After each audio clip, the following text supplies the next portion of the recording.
All right. Blackout hour. Yes, we're back. It's upon us, man. We are, man, a lot to talk about today. We got the good brother 19 Keys. He gonna tap in. He'll be in shortly. So much going on, man. So much going on that a lot of unfortunate situations have happened over the last week. Yep.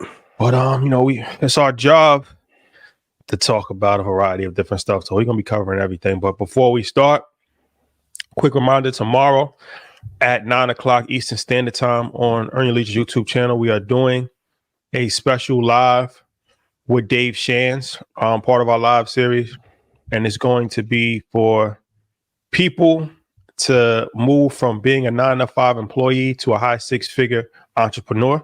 That's incredible. Step-by-step blueprint.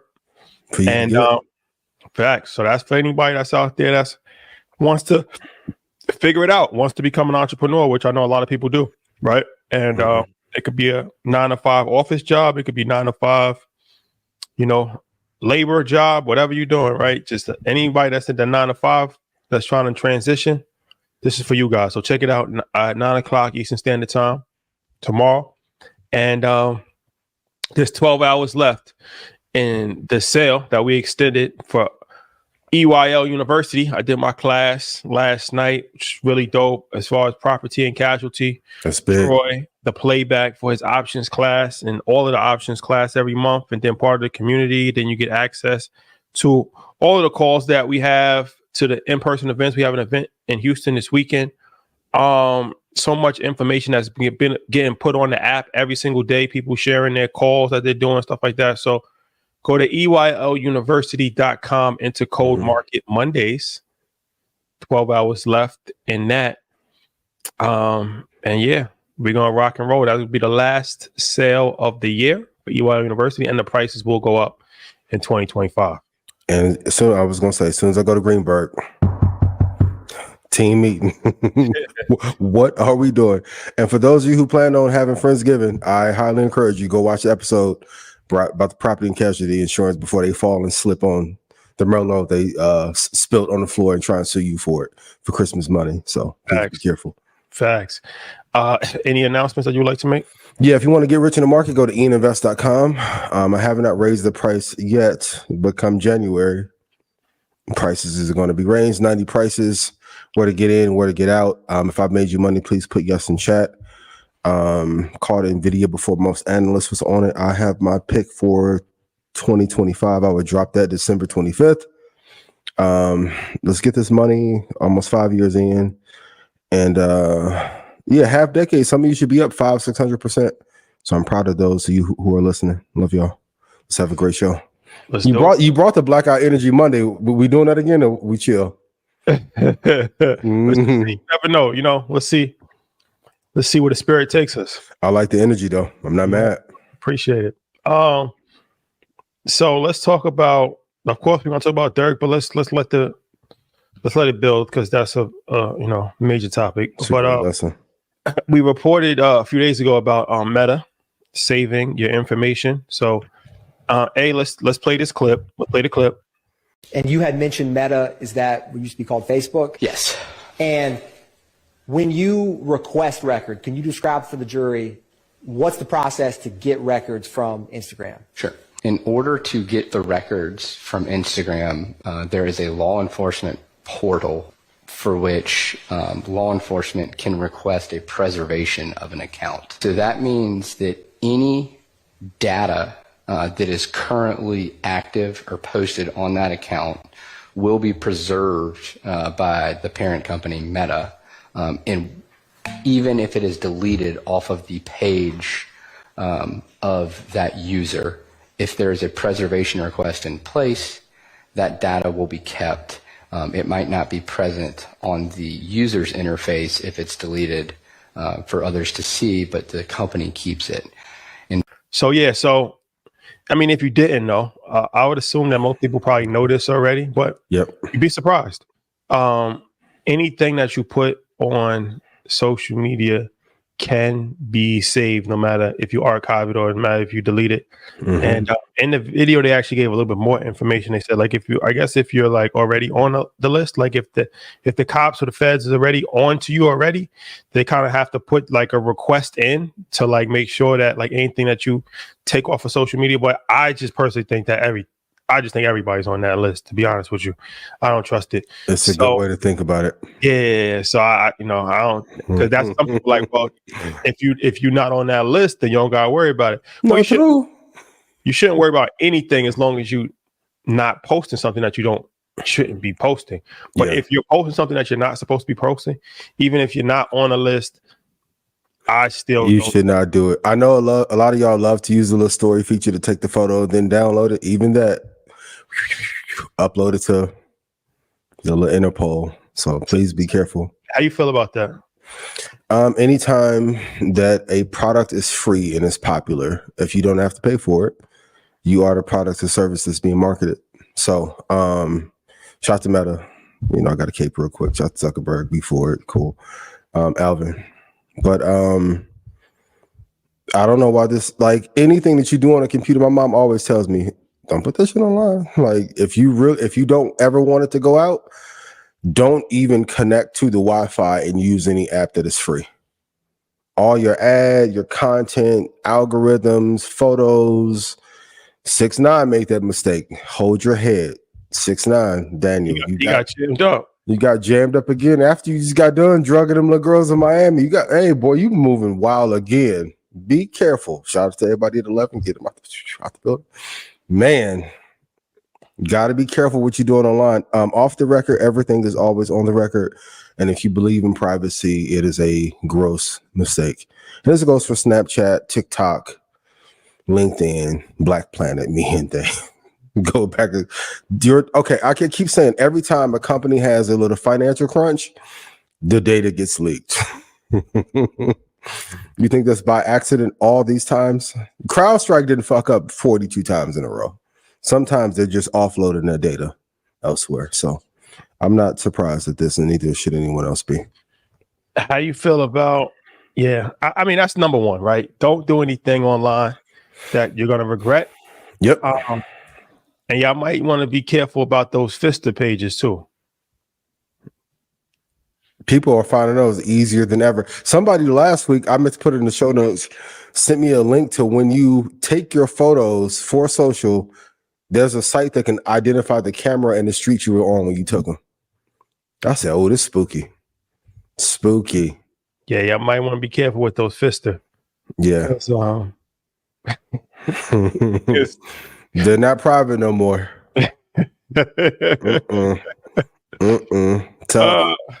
Who started that? Who started the whole Fister? I didn't even know what Fister was until like who? When did I find out what Fister was? Katie? Oh, that was Twitter. No. Was it Drake who said? No, was it 21 Savage? Yeah, I want your real page. Yeah, be careful. All the data on it. Y'all be uploading some real transactions. Better be careful. Gotta be careful. So, educate your children, right? Mm-hmm. That's important. Educate your children. That, man, like what you post on this internet can and will be used against you. In the court of law. If you're running for any office, if you're trying to get a job, if whatever, like they pull back tweets from 10 years ago, like, yo, look what this person said in 2012, like, you know what I'm saying? So and now some of y'all be provocative at night, a little trading after dark. Be careful, yo. This go for civilians too. And I will say, if you think that these corporations, because tech was supposed to be anti-Big Brother, now tech is the Big Brother. If you don't think that there are agreements in place, whether spoken or unspoken, that if certain data is needed, that it won't get out, you're misaligned. Even with Steve Jobs said he won't let his kids use the tech until they got a certain age, didn't want them to be on social media. It's too much. Snapchat talked the whole world into giving your bio data through filter to lead into the AI wave. It's crazy. Like, we're paying for the Big Brother at this point. No, that's a fact. That's a fact. Okay. Yeah. What's your thoughts on Tony Rock being bothered by Chris Rock never put him in a movie? He said this like in an interview or something? Yeah, he said in an interview with Eric Spears. One part, well, it's a really great lesson because he said Chris is about his business. Was he joking or was he serious? He was serious, but he said it in a kind way. He was like more like I was hurt. And he said that Chris is really about his business, as all of us have to be. And some could say, hey, maybe I should make way for brother, friend. The big lesson you need to take away from this, though, is to be so hot and that you draw money that they don't have a choice but to put you in the show. So let's go back to InvestFest. No matter what happens, I'm going to make sure that when everyone walks away from the building, they're going to be like, who is that? And who are the drum kids? And is he as good with investing? That's why I do with that. If I made you money, hell yes, chant 1,000 times. Please put this in chat. One, you have to be able to draw so much money for a person, they cannot tell you no. Number two, have a fan base that loves and supports you. And shout out to everybody in Red Panda. I love you ideally. You need a fan base to support you, and no one is obligated to give you anything unless you can give them a 5x return. That's friends, family, business. I would pitch my dad ideas back in the day, and he would be like, well, what if this goes wrong? If it goes wrong, can you pay me back not only what you owe, but extra for the inconvenience? And then what's the multiple on it? I never forgot that lesson. So should Chris have put him in a show or movie? Maybe, but I can argue it's easier to put Kevin Hart or The Rock or Tiffany Haddish, Common, 50 Cent, Terrence J, because you know what they're going to draw. So everything is an investment.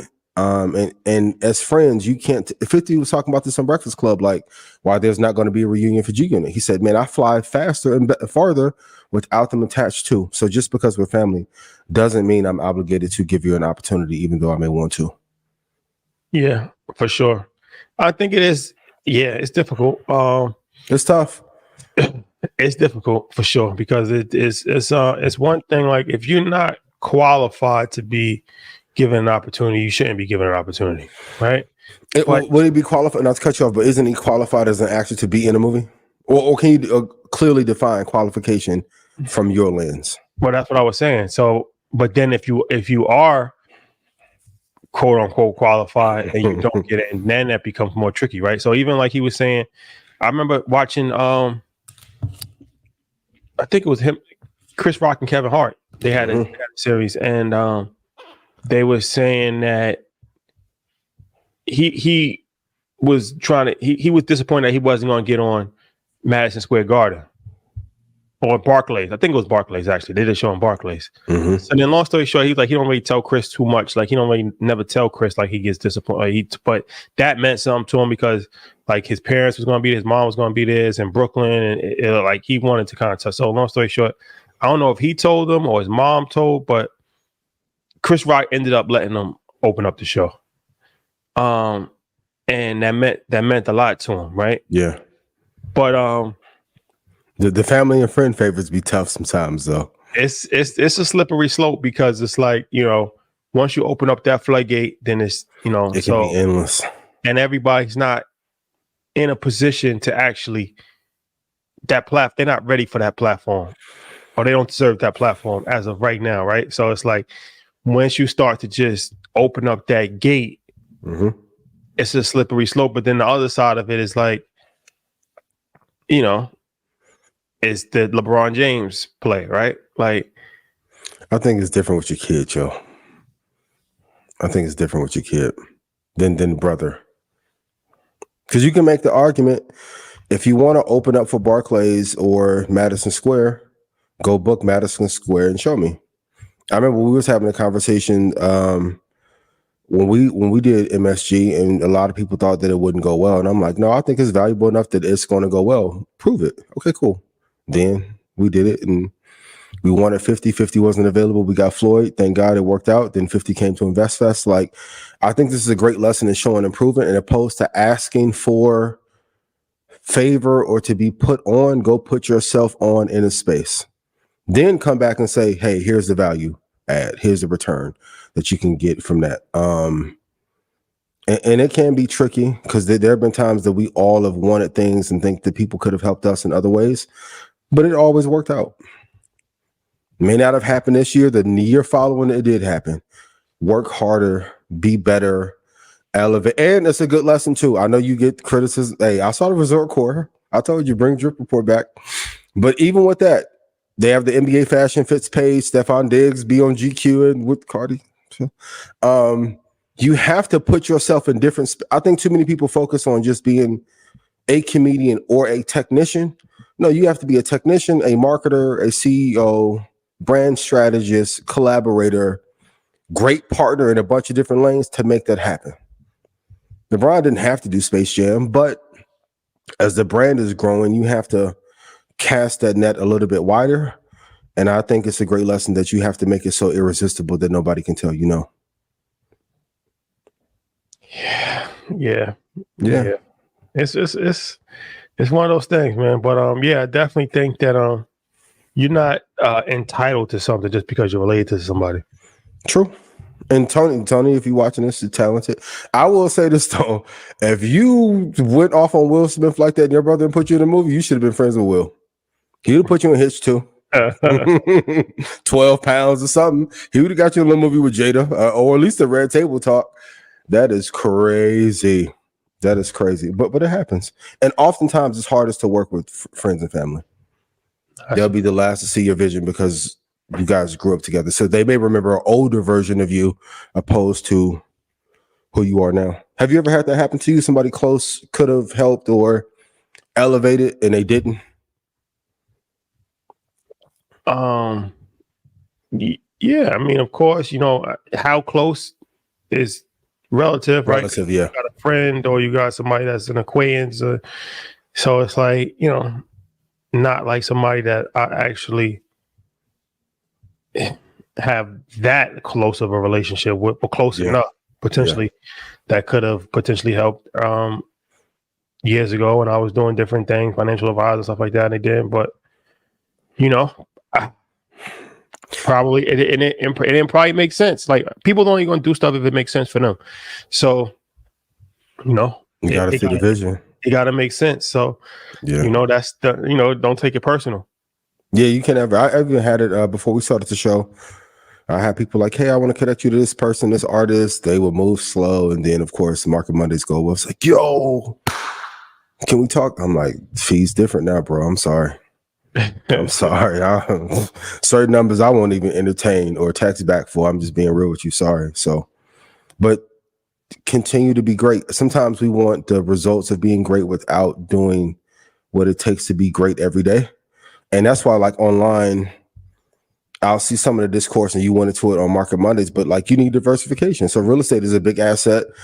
And I've been talking about international exposure forever because I think America's too saturated and not innovating fast enough. That's why NVIDIA and AI are so important because it's one of the last gems that we have where we're ahead of other countries technologically. But do more. There's a reason you see me popping up at these games. There's a reason you see him putting them fit together. It's not just because date night after. The boy made Fashion Bomb. I want you to get 2 million views. Slow-mo. You need all those other looks. And if you look, every other celebrity, whether y'all want to believe it or not, we are celebrities. Because you guys raised us to that level. But celebrities do all these. You think Kevin Hart want to sit down with Kelly Clarkson and then go to Tonight Show? Probably not. Probably want to hang with the kids, but you have to keep those lanes of exposure open to present the next opportunity. So you said something that caused a lot of controversy online. I can't believe it. At Math Hoffa show about shout out to Math. Yeah, shout out to Math about reparations. You said this before on Market Mondays, but you said that if reparations was given, it would bankrupt the world. Yeah. Right. So, okay. I want to know like your thought process in that. I want to be very clear. I'm Black first. And stop with all the because you're doing well, you are out of touch with us. The truth be told, if I was out of touch, I would never talk to us. It would behoove me if I was just looking for financial incentive to go talk to others who don't look like us, first and foremost. Second, do we deserve reparations? Yes. But are we going to get it? We have to be honest. No, they're not going to give it. We asked RFK, for those you don't know, his brother, family member was president of the United States and had another family member killed. We asked him about reparations. He skated that conversation very quickly. I've had these conversations with multiple people who worked at banks. Goldman, JP Morgan, Guggenheim, State. So there's no one that will even state a straight answer. So if what is owed, and for the companies that exist or rebranded or became another company, if all of them had to pay what was owed, it would be $37.2 trillion that is owed to us in reparations. The world GDP is $108.3 trillion. For those of you who don't know, America is on a house of cards. We're at the highest debt ever. Now, I get it. They give money to Ukraine. I won't tap into why. Go look why. We'll give money to other countries and all that's true. But I've told you guys since the beginning that I did this show and did Market Mondays that no financial institution, crypto included, is ever going to look out for us first. I don't know what was so controversial about that. Well, I think it's something that, why does it have to be all or nothing, right? So it's like, okay, if why does it have to be $32 trillion? That's the part. That's the only part that I don't understand. Like, okay, that's a great point. Yeah, it could be less, right? Because it's like we haven't got anything. So and they're not going to give us anything. But I'm just saying, I'm asking you just as a question. Yeah. If they said, okay, it's 32 trillion, but we can't do 32 trillion, but we're going to do a package of $900 billion, 900 billion, not even a trillion, right? Or 500 billion. Okay. Right. Like that's 500 billion is far short of what is owed. But who you think people are not going to accept that? Like, you know what I'm saying? Like, that's what I'm saying. So why? Yeah, I'm not saying that they won't accept it, but my point is, will they give it? No. We know that they're not going to give it. That was my only point. I just think, like, as far as I think people when they hear you say that is going to bankrupt the world, they're looking at it like you might be making an excuse for why we're not going to get it. I don't have to I'm going to be real fucking clear. Nobody black was talking about investing and made people this much money from investing and helped the culture this much from what I do. Well, from a reparations standpoint, right? Because reparations is something that people have been talking about for a long time. So It's like, if we're not going to get reparations, that's one thing. But I can, not to cut you off, I can make the argument. I gave y'all fucking reparations. Did you listen? Y'all can do all that cancel me shit if you want to. Cancel me. I take my motherfucking ass right to PVR, Cabo, Fire, motherfucker. Go ahead. What's up? Call Shaka Bars. I need 2 units. Be the other G unit. What the fuck are we talking? We gonna act like I came up here Uncle Time and shit. Okay, if that's how you feel. Okay, cool. I'm gonna be real. All the celebrities that y'all think who give a fuck about y'all, black included, they're not having no conversations on what to do for us to make our lives better. But are they equipped? Are they equipped to have the conversation? Yeah, if they're able to do $100 million deals for themselves, they are. Oh, that's more nuanced conversation because it's like they're doing $100 million deals based off of their talent, based off people that surround them. But that's different from actually leading. 20 of them could come together, do a concert or a Series A round or build a tech and give it back to the community. But if that happens, will a call from France come and take a motherfucker down? That's the other conversation too. So am I saying that we deserve it? Absolutely. I think I've done a hell of a job fighting for us to get some of our capital back, but we're not going to act. And for one, I didn't say we don't deserve it. So just for the record, you are pro reparations. Yes, I'm just saying we're not going to get it. No, I understand, but I'm saying you're pro. You think that it would be a good idea. Yes, and I can say that I've done more than the American government has to help get us reparations back. But if y'all want to be mad at me and cancel me, let me know and I'll go link up with some white boys and do this tomorrow. Give a fuck. Shot the Mad Alpha Mech, Gat Murder, Irv Gotti Murder Inc. You know what I mean? What I'm like, oh, okay. We gonna rebrand and okay. Great. Cool.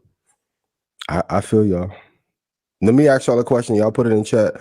What government has helped y'all more with investing in comparison to Market Mondays or me? If we're going, because y'all keep asking what a hedge fund. I've been telling y'all this is a hedge fund, and y'all got all the. I can just charge y'all $440. Be done. So don't do the Ian anti-black.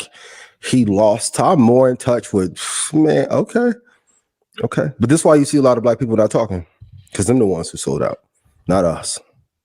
But one day, me and Shadi gonna talk. We gonna go to say less or something. We go Ponder replay. Ponder boat. Okay. Okay. Oh man. Be right here in Vegas with Tom Brady, right in the skybox. I tried to help. All right, hold on. We have our guest here. Actually, It's a lot we can cancel me over, but giving back to us ain't one of them. Yo, you made it. My brother, what's popping? Yeah, I wasn't sure if you was gonna be able to make it today. Nah, man, you know I like to keep my word. Especially Yeah. I knew you was gonna show up. You always show up. Live Rain, sleet, hell, snow. California. Subject to blackout. You know what I'm talking about? That's it. You either on it or you just subject. Beards is looking good, man. You got your beards together. Yeah, try. What's the secret? And it's full grown, full of cat. It's that time. Sleep. It's that grind. It's that grind season. Like grind season, yeah. Go back in the wilderness. Gotta go back in the wilderness. You never know. Man versus wild. Yeah, it ain't time to be cute. Hair on my head, so I'm full of Rance Tate up there. You talking about? Got you. It's man versus wild, man. You know, I was talking to Mike Novogratz, and he was saying that he painted a very doomsday situation. Tell us. He was pretty much saying like, "Yo, it's a possibility. It's almost over." Like he like that old boy. He's like, "Yo," he said, "Gold, Bitcoin, property." He's like, "Yo, $34 billion in debt, unsustainable. It's only so long that you could float this boat." Yep. He was painting a picture of what you call it? Who did this? Ray Dalio. Similar type of picture. Mm-hmm. Very doomsday situation. But when we say it, we conspiracy theorists or paid chills and all. Okay. No, I mean, I think it makes sense though. I mean, America is propped up. We act like America is not falling, but you got to look at like, where's America thriving? Like we got some tech, but beyond that, the American people are in a terrible position, health-wise, mental health-wise, right? America is more divided than it's ever been, right? Even like subgroups are divided amongst themselves. Absolutely. When you say it's more, well, first, welcome 19 Keys to the show. You just jumped in. Right? Blackout. God MC, you doing right. Yeah. God MC. 19 Keys is in the building, ladies and gentlemen. First time on Blackout. So welcome. I appreciate it. So yeah, let's talk about this though. This was a little off script, but let's talk about it. I hear that a lot that America is the most divided. Is it more divided than when they was having dogs sicked on people in 1960 fighting for civil rights? Like America's always been divided, right? The racism is more hidden now. It's more divided now because even amongst black people, we're more divided than ever, right? And even white people, like there was more collective agreement on racism amongst white people than it is today, right? Some of them do want gay, some of them don't want gay. Some of them Democrats, some of them Republicans, right? Some of them with the trans movement, some of them not. Some believe in socialism, Marxism, capitalism, whatever it is. We have more division because of small sectors, plus human society is more individualism than ever, less group thinking, right? Yeah. Amongst black people, you had large groups that people would subscribe to. You're part of the black church, you're part of the black nationalist movement, right? You part of Pan-African, you part of the nation, like you was a part of something. Yeah. Nowadays, it's just as an individual in themselves, and they can broadcast their opinions, right? Their ideas, they can create their own jobs and opportunities. We're not really relying on each other in that same way. There's no cohesiveness at all. And resources and group thinking. So therefore, it's constantly being more divided because it's more fractured than ever before and fragmented. That's a good point. I never really looked at it like that, but they're definitely the group thing. That was the 60s where they had all the groups. and into the 70s. Let's go back to why, right? Because we had a much better group thinking radical tradition, right? At the World War II, a lot of shit changed for us, right? When they dropped that bomb on Hiroshima, and because, you know, history is told by those who win, we don't really get to think about what was we doing and how was we really feeling about the war, right? Mostly all of the black groups at that time wanted the Japanese to win.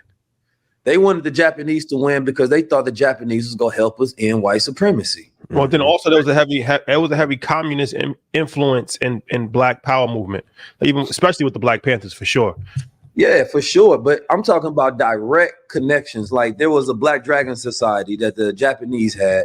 They were funding, right, a lot of those groups. They had infiltrated, number one, all throughout the globe to spread their campaigns because there was huge Pan-Asianism, and then they connected with the Pan-Africans, right? You specifically go back to Maddie Maud, who had the Ethiopian Black Brotherhood, right? They was helping fund her, right? And she had over 400,000 members. The problem was that there was so much pro-Japanese sentiment in a lot of these groups that when they lost in World War II, a lot of the members left those groups, right? Because the promise was now gone.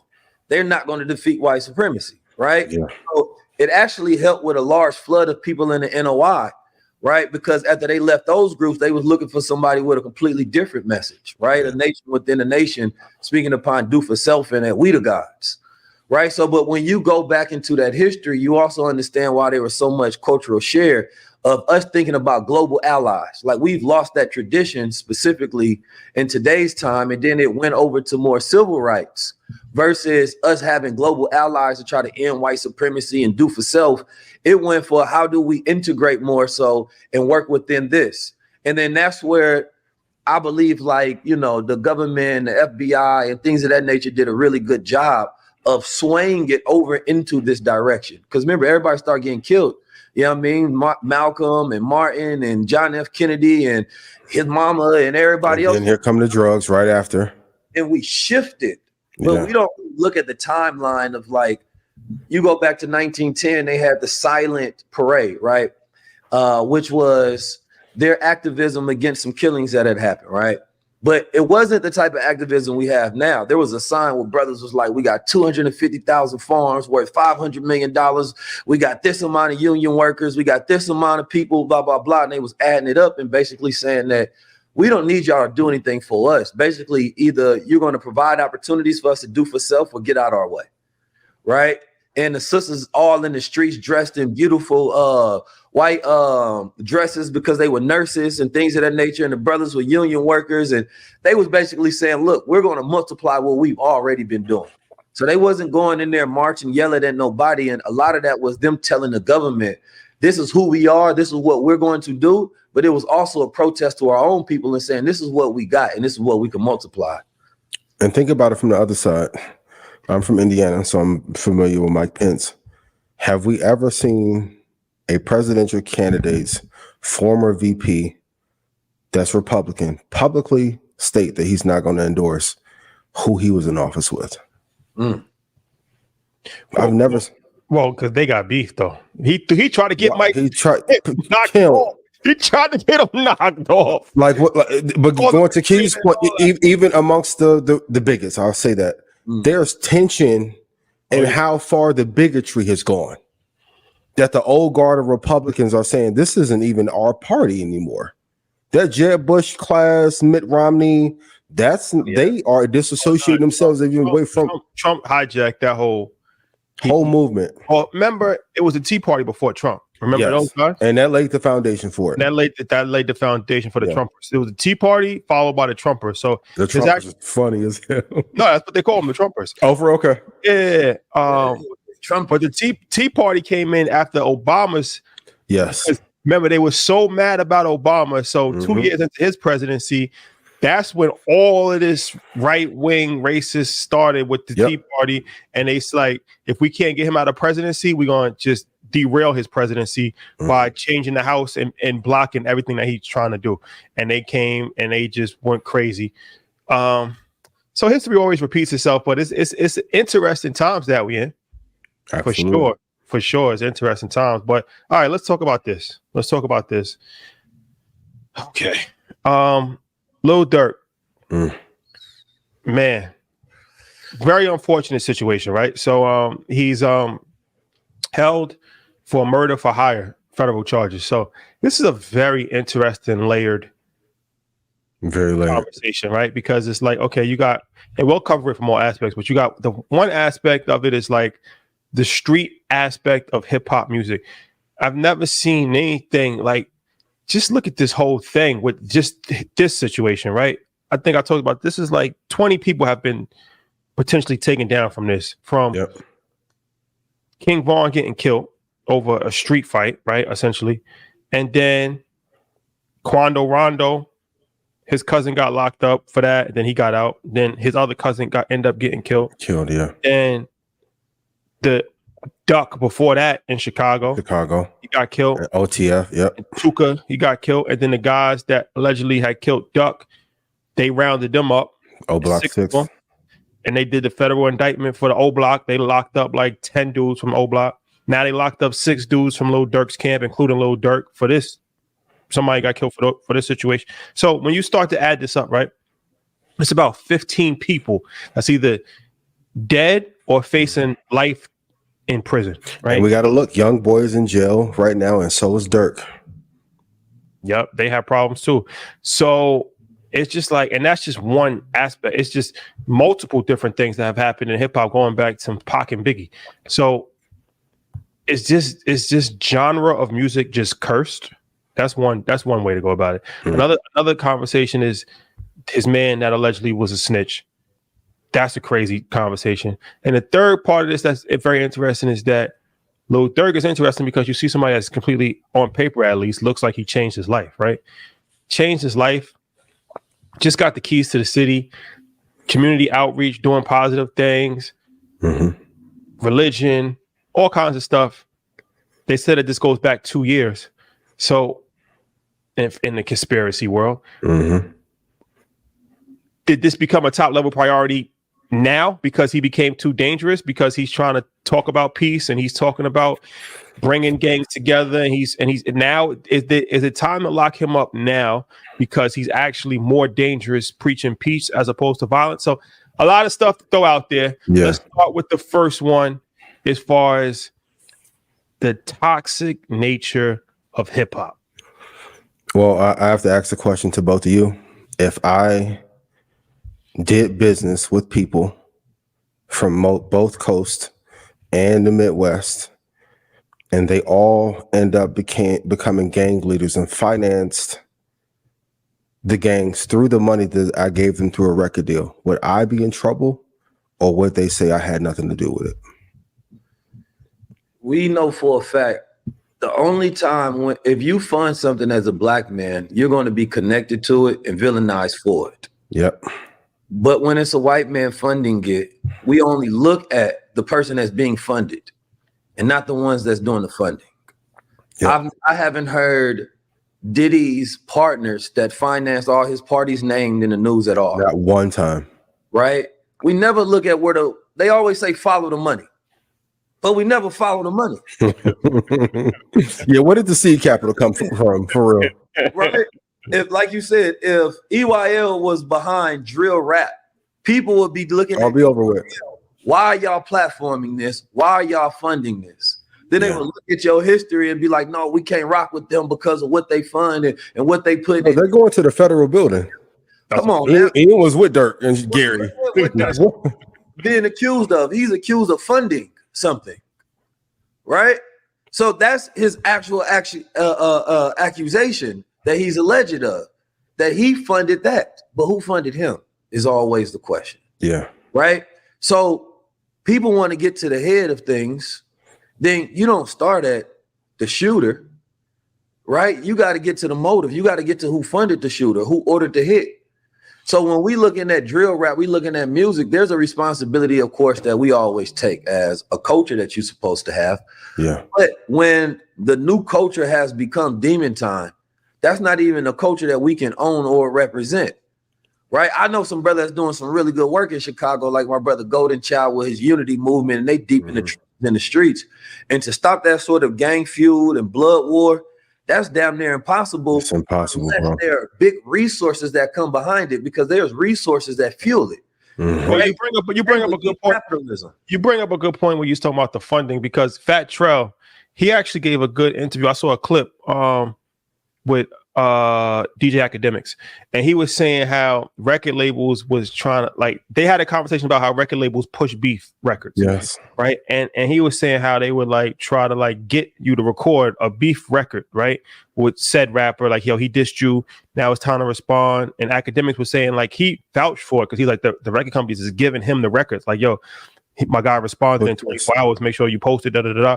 So at what point are you held responsible for inciting, at the very least, inciting violence, right? Because it's like if you're helping promote these, it's been documented now. These drill, I think it's pretty clear that this is real shit. This ain't no. It's a document. In the 90s, there was a thing of like, yo, y'all just rapping it, but y'all not really living it. These kids is really living what they rap. That's documented, right? So it's like, if you know that these kids are committing crimes and they're actually rapping about the crimes that they're committing, and you're funding it, you're giving them a budget, and you're promoting it, and you're encouraging it, at some point you actually are kind of liable in this situation also, right? Because they wouldn't even have a platform to incite these violence that's a cause of the lyrics if they didn't have the money, the resources, the platform that is provided by said record label. Right? Worst case scenario, we can say it's incentivized for sure. It's completely 100% incentivized. And it's like a huge mafia. The music industry is like a mafia. You know what I mean? They create feuds and then they make money off of it, regardless of who gets put in the body bag or who go to jail. Right? So it's like there's always that thing to where, yeah, there's a responsibility of you not to be caught up in it, but there's also you manipulating and feeding, you know what I mean, into it and off of poverty. You know what I mean? These young boys come from nothing and they want an opportunity.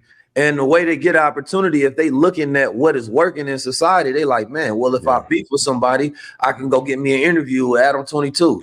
If I beef with somebody, I can go get me a record deal, at least get a little hit, get a little buzz in the streets. Yeah. Then next thing you know, right, they name is circulating and then there's money attached to it and they got a little clout. We know clout is one of the number one drugs, you know, that children are hooked on today. It's addictive. So when you are fueling it, you have to be intentional about that, because you got to go into the boardroom and have a strategy about how do you make money off of this and what actually works. So they cycling them, and then once you die, they go on to the next one, right? Like, all right, well, end of that, who else is beefing? Who else got something going on? Because you can incentivize a completely different movement. And that's where it's almost got to be to the point where, you know, it becomes a touchy situation when you're trying to figure out how do you regulate the music industry from fueling beefs, right?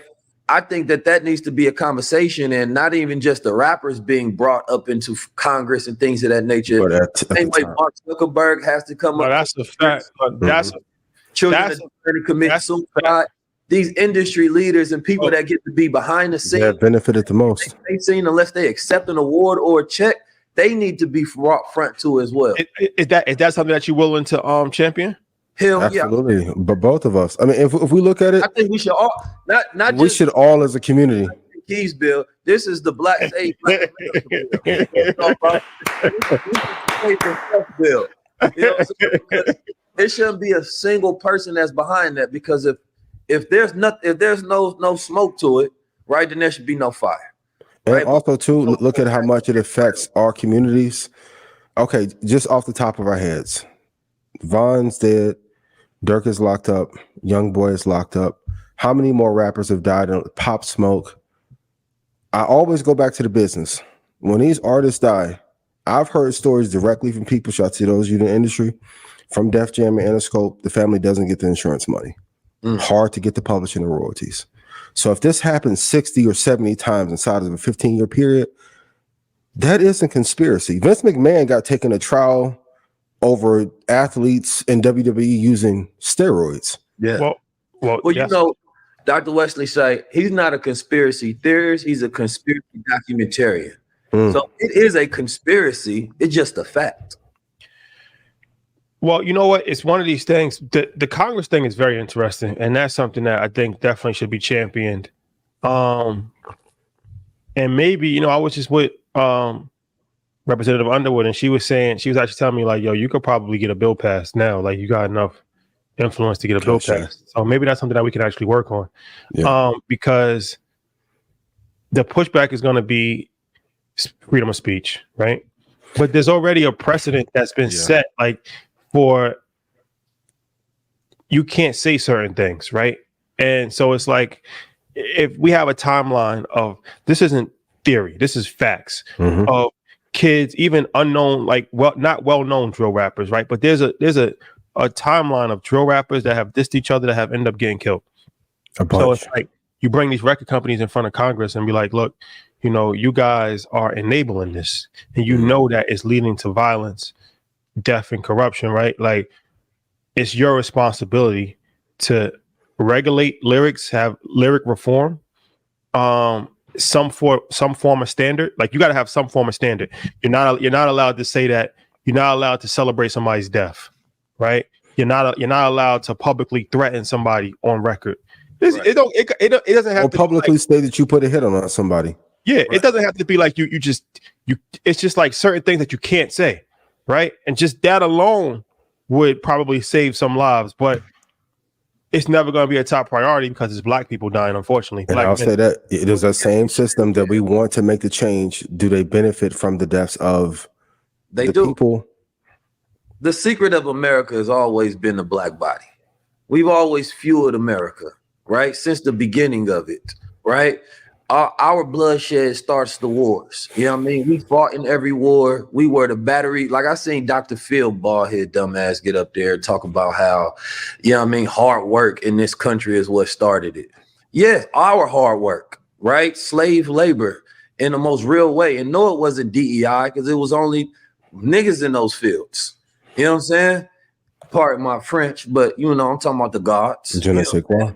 But they had us. No, it wasn't diversity, equity, inclusion, because this country began off of Masonic rituals and white supremacy. That is not a conjecture. That is just a simple documented fact of America's history, right? But these devils be acting like we don't know history or something, and like we can't obviously articulate, you know, the truth about things. And that's why it's important for us to constantly remind ourselves of what history is so we don't get caught up in the same cycles, because black men specifically, like my brother has sent me over Proposition 6, where they want to stop ending, you know, private prisons' ability to be able to have the brothers work for free, right? And to take advantage of them as slaves, essentially going from prison to slavery. I mean, from slavery to prison, which is just a renaming of a system.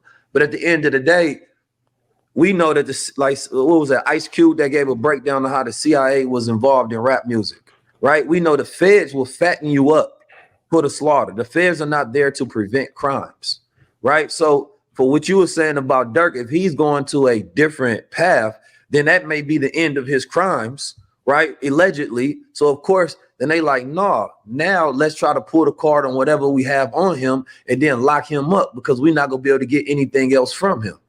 Well, let me ask you this. Let's ask you guys this. The second part of this is his man, OTF Jam, allegedly was the informant wearing a wire for 2 years. They said that he did 12 years in jail. And there's actually lyrics when he was like, I gave him $50,000. I saw a video clip. He was like, he gave me more than 50. He gave me, you know, I got a house, car, all that. 50 Cent on a Breakfast Club interview, I was watching that this morning. He was like, yo, when he saw Durk, and he was like, yo, these dudes around you, like, they really like that? He like, yeah, no, they really like that. He was like, watch them. He was like, them. Not your opposition, watch them. Like, that's close to you. He said, watch them. And he was like, yo, that's crazy, because, you know, my house just got broken into and nobody knows where I live there except for people that are, you know, like day one type shit. So yeah. There's always a Judas. This goes back since the beginning of time, right? Here's the thing. No matter how good you treat a snake, eventually they go bite you. So it's not how much loyalty you have towards a snake. Mm-hmm. You remind yourself of the nature of a snake. And a lot of times when you're in the streets, you got to understand the streets don't have a righteous environment, right? It's not based in God, right? It's not based in principles and values. All of this shit is like, it's all darkness. You know what I mean? when you dealing with killers, if a person is willing to allegedly, you know what I mean, be a hired gun, they don't have a morality of loyalty in the same way, especially when it's talking about their own self-preservation. And they saying, well, I'm going to get locked up and I'm going to do another 10 years, or I can do this. Man, you got to understand that the streets is designed to trap souls, right? So the faith in the streets and that sort of system it's done. always go fail you. But you just go back to the whole thing where, man, you got to be a general in your own eyes to understand what you're dealing with. You can't let the streets catch you up. You can't let outside noise and people try to tell you what you should be doing and should not be doing to prove that you're real. Or even bigger than the streets, though. What's the lesson here for just anybody? You got to. This is a snake. But how do you know it's a snake? Okay, that's like keep your circle small. They have also a history and a pattern of doing snake shit. What makes you think that they won't bite you as well? And on top of that, as a general, if you manage wolves, at some point you have to know that pack will turn against you. It's all good to have hitters and people willing to do shit until you stop paying or they get disrespected. Also, the other part that we're leaving out of this, and I'm from Indiana, I'm staying out of Chicago business. There were a growing infight between his camp and Vaughn's camp. So some people in Chicago feel like, oh boy, got sent over there to get information. The other part is, man, a lot of these snitches making a lot of money. I saw that today, $89,000 a year, $100,000 a year in New York City. But the crazy, you said something that you said keep your circle small. That's you got to keep this highly important because sometimes because there's this great rap lyric before, and he was like, I think Nature said this. He said, you can't tell whether they wolves or lamb until you feed them and they try to take your hand. So sometimes you think somebody is a lamb, right? And you don't know that they're a wolf until you try to feed them and they bite your hand off. It's too late. So I understand what Keys is saying as far as if you see signs of a snake, sometimes you don't see signs. That's the most craziest part. Sometimes you don't even ignore those signs because we go right past the red flags. Here's the easy way to know. And Rashad, we can relate to this because we be in the same vibe. If I won't give you my personal address or I won't let you hang around my kid, I don't trust you enough. People ask me, where you live at? New York, Parsippany, Arkansas. Parsippany. Shit. I'm going to give you anywhere but where I'm at. And if that place get too hot, I'm going to move around. Like, I'm still from the old school. I don't think everybody should be in your house and in your business. Well, that's my thing. If I can give any input on this, even like when I first met Keys, I'm always a reserved person, but I take time to open up to people because it's like that's why I relate to people like Black Sam because I understand. Yeah, I understand where that paranoia comes from. Like, you know what I'm saying? It's like I think people make a mistake by opening up to people too quick. I think people make a mistake by not being sober. And when you're sober, you can realize things. When you're not sober, you start to, it's hard to kind of, things get convoluted, right? I think you make a mistake when you have less is more. Like you see any of the real people that's moving around, 50, like they got one Rich person, Paul, two people. They don't got 10, 20 people. That's the gym for any up and coming. Because when you got 30 people with you, 30 people is not going to be gonna go wrong. That's impossible. But Keys, you said it. A lot of times we go past. When I first met Keys, he'll tell you I had amazing, and I fucked with him before I met him. So when I met him, it's my guy. Go out here and kill. I think we know who's good for us and who's bad, but we want to give people too many chances. Just like they'll do in a relationship, you'll go past all them red flags, and then they cross you, and you be like, how could they? If you lay your head down that night and pray, hey God, is this person good for me? He'll tell you in your dream, nah, this ain't the one. This ain't the one. We have to be a lot more cautious, and that trust has to be earned over time. And also, if you're involved in street shit, just realize based on what they're paying. And now some like dudes that get out and nobody will check them because some of these snitches are real killers too. No, just because you're a snitch don't mean that you're not. Yeah, that you're not with some of the. But the thing about loyalty, man, if you have to pay for somebody's loyalty, then they talk about it. Yeah, I mean, and that freedom is buying it as well. So, when it comes to the streets, I think it's always been a grave naivety to even believe that loyalty and trust even exist in most of these circles. They don't. There's a certain point up until that you can trust a person will be trustworthy. There's a certain point up until you can trust a person to be loyalty. But beyond that, that person is liable to do anything because even themselves don't know what they would do. But in reality, everybody has a certain psychological profile. You know what I mean? That under stress, this is how this person is going to react. Especially when you're dealing with the streets, even if it ain't your own homies, you can study patterns, habits, and behaviors. If you're supposed to be a leader and a general, that's up to you to understand the psychological profile of your soldiers. You know what I mean? Like that makes a good leader. I know for a fact this person get jammed up, they go tell certain information he can't get, certain missions they can't go on. But see, when you're trying to keep everything inside the circle, right, that becomes dangerous as well because you putting way too much trust in people, right? Some things you do have to be done outside the circle. And I'll say this too, all that's tough. Streets is dead. Person. Yeah, and if y'all gonna do dirt, go do dirt on your own. There's too many data touch points. You got phones, cameras everywhere. Your car tell on you. You ain't getting away with nothing. Dog, that's over with. They got AI going over old cases, man. And the thing is, tell them about that for real. And this is, I mean, it's gonna keep worse and worse and progressively worse, right? Mm-hmm. Minority Report is about to be real. They just said that Facebook don't delete nothing, and if the police or the feds ask for it, then they would just send it right over, right? And the problem is most people just are snitching on themselves. Like, let's just be honest. Be real. They snitching in lyrics, we snitching on posts, they snitching when in the content, almost in everything because of clout. Clout takes everybody down. It's the same crime. It's chasing clout. But I also think that it's something that our culture where it's like we have glamorized people that just do illegal activity, right? And well, I know, like, have we, or has white media put that in front of our community, and that's become let me finish. The early Irish, the mafia, the early businessmen were all criminals. No. But I'm modern criminals too. But I'm just talking about black people, right? Because I'm not Irish. But what I'm saying is that a little bit in you. You never know. We have glamorized criminals. In New York. I mean, that's just the fact, right? Like we love Menace to Society. We love Scarface. No, it's all types of shit. But what I'm saying is that the vast majority of criminals are not like the way that they've been romanced. That's not how they are. Like they said that there's no honor amongst thieves for a reason. Like I remember I told some of my young boys like years ago, like they was doing some stuff, and I'm like, yo, if you hustling, whatever. But I'm like, if anybody's a robber, like don't ever bring nobody that robs. And they like, oh, wow, that's part of like the catches. I'm like, I could never do that.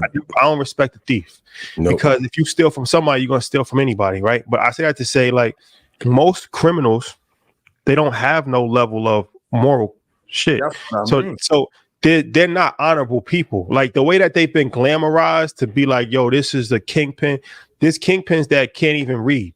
These kingpins that they'll snitch on their mother, like if given the opportunity. Like just because like you've been able to be a successful criminal, that doesn't give you any level of moral compass. Like the jails is full of people that's like low life. There's some solid people in jail, but there's a lot of low life, drug addict, career criminals. Like I think that we just have to rethink things, because I think that we do have to take some responsibility for this as a culture.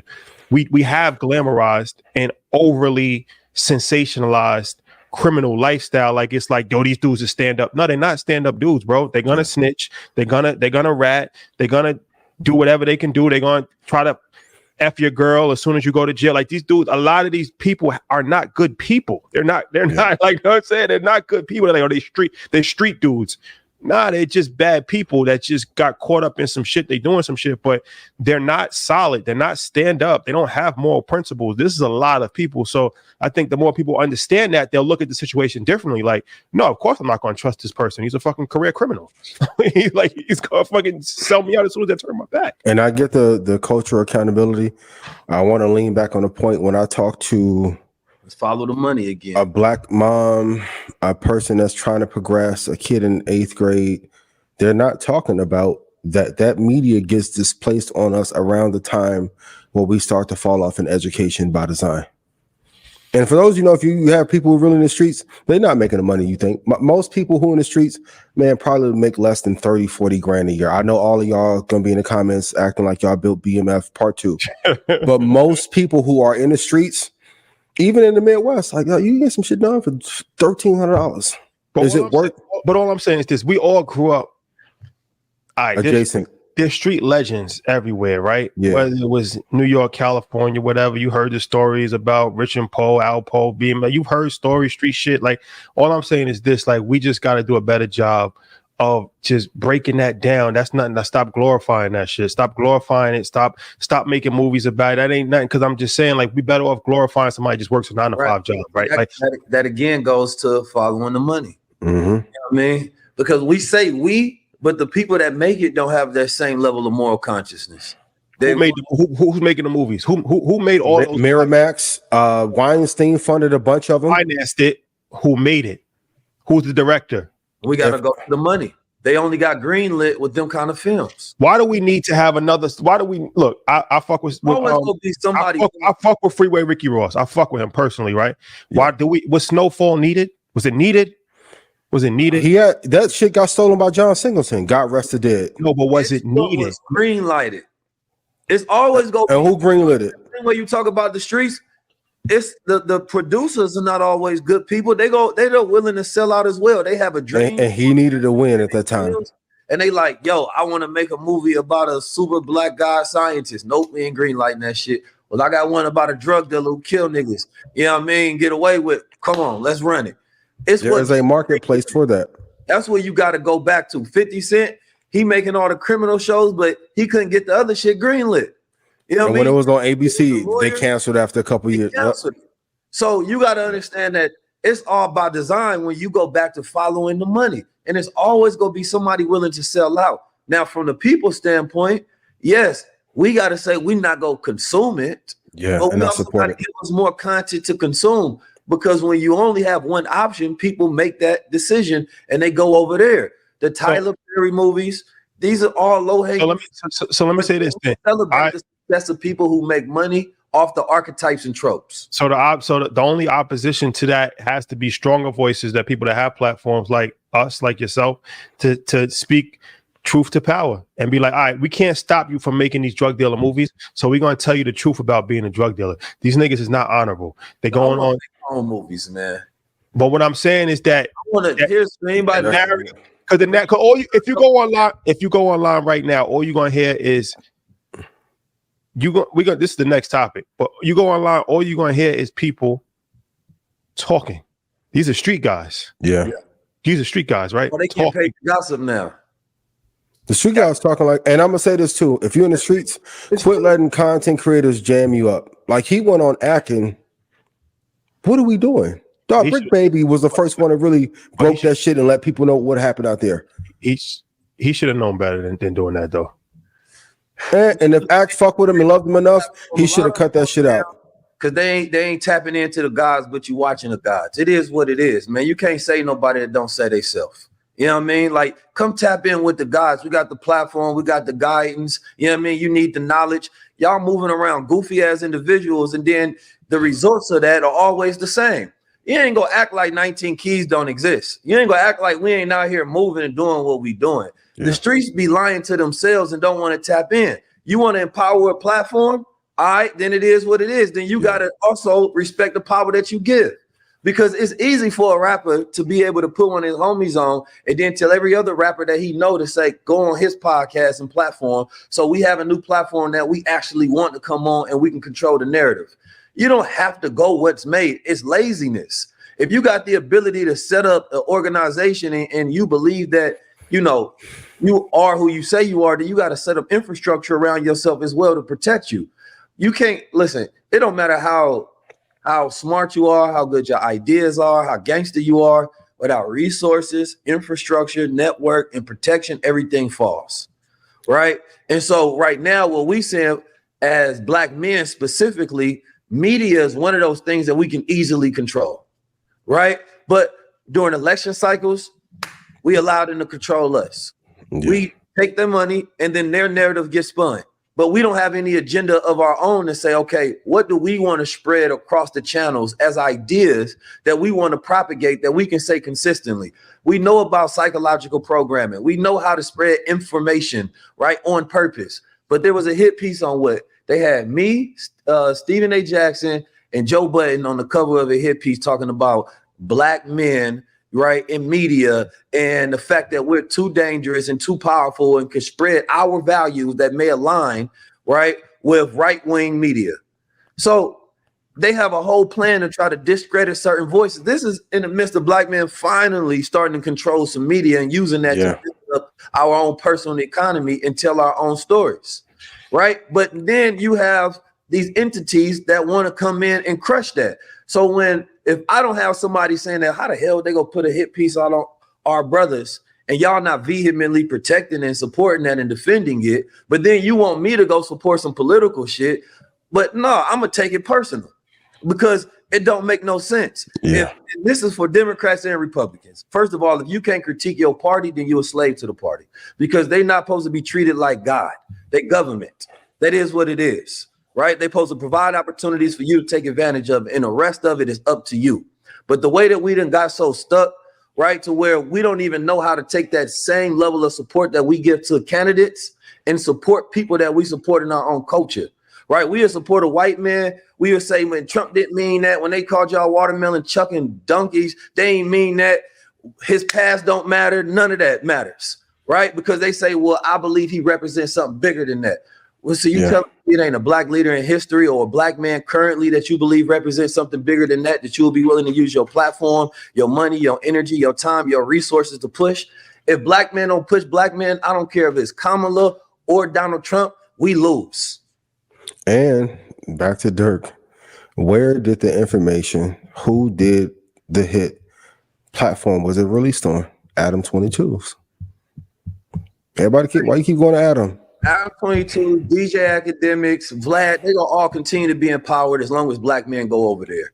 So you can blame them as the boogeyman and all of that, but niggas is gonna still go over there. Give them. But I don't put academics in that category though. Well, people talk. No, but I gotta stop on the police work, bro. I'm not gonna lie.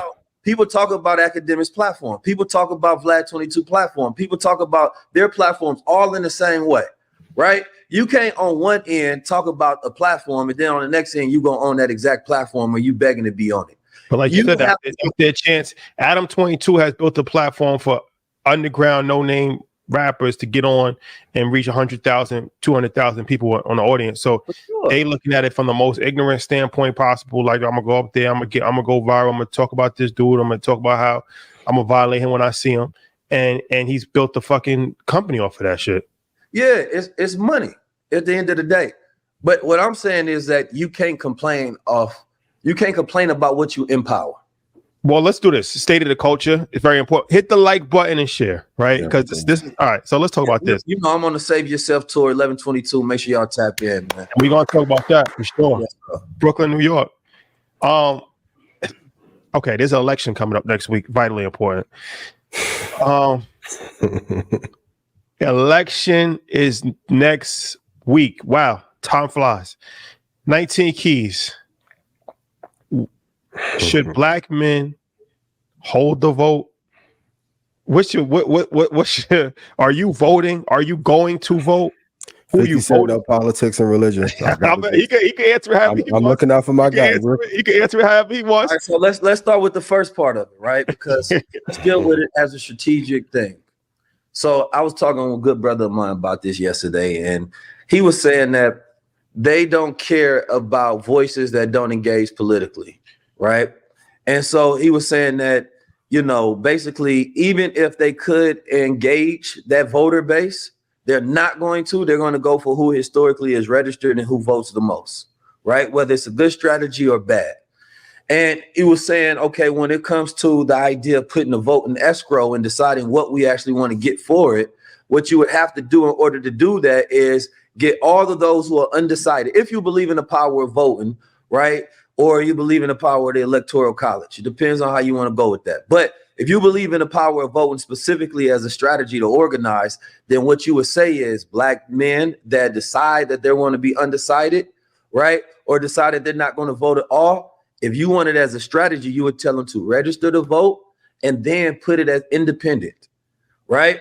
So therefore your vote is counted to say that next time, if you give us what we want, we will go your way, right? Because what that is basically saying is I'm not going to go for the lesser evil because I don't want to be responsible for the evil committed, right? Based on my pledge to a party. And there is a lot of black men right now that I talk to, celebrities, leaders, right? Athletes, they all asking me, who should you go vote for?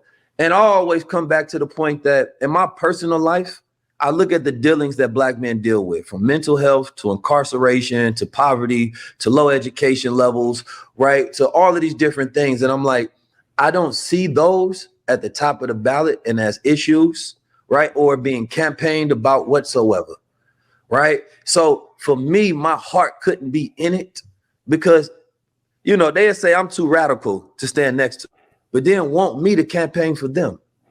Something just don't make sense in that. Yeah. You have to give to get. If you can't do business with me, I can't do business with you. What do you say to those who will say, well, if we go independent, we're splitting the vote and just allowing a favor towards one party either way?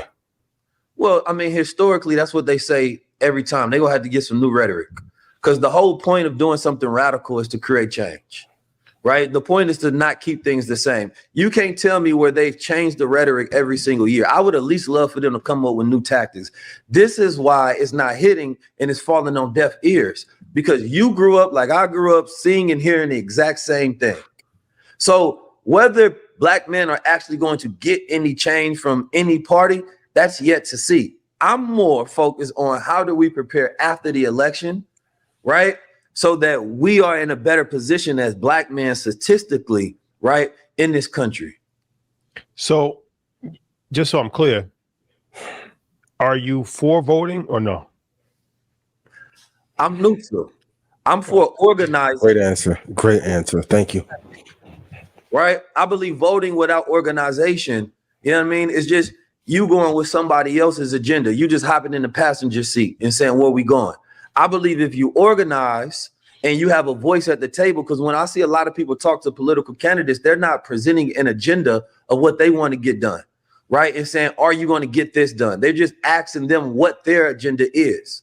So if your issues are not already in their agenda and in their campaign, then they're not going to be brought up, especially if you give up your vote without any power.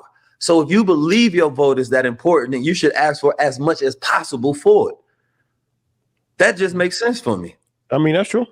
That's true. Why not get as much as you can? If this is the most dangerous election ever, right? And Donald Trump is the most dangerous candidate for democracy, then that means you should be willing to do some radical things in order to prevent that. So let me ask you this, because you radical things. You made a tweet. You said, F your politics. You ain't got respect. You ain't got nothing. Watermelon jokes at political rallies is some white devil supremacy, disrespect. Black and brown people have to demand more for themselves. Otherwise, we deserve what's come. A people without respect has no power. Yeah. So that was in regard to the comedian at the Donald Trump rally in Madison Square Garden where he made the watermelon joke, right?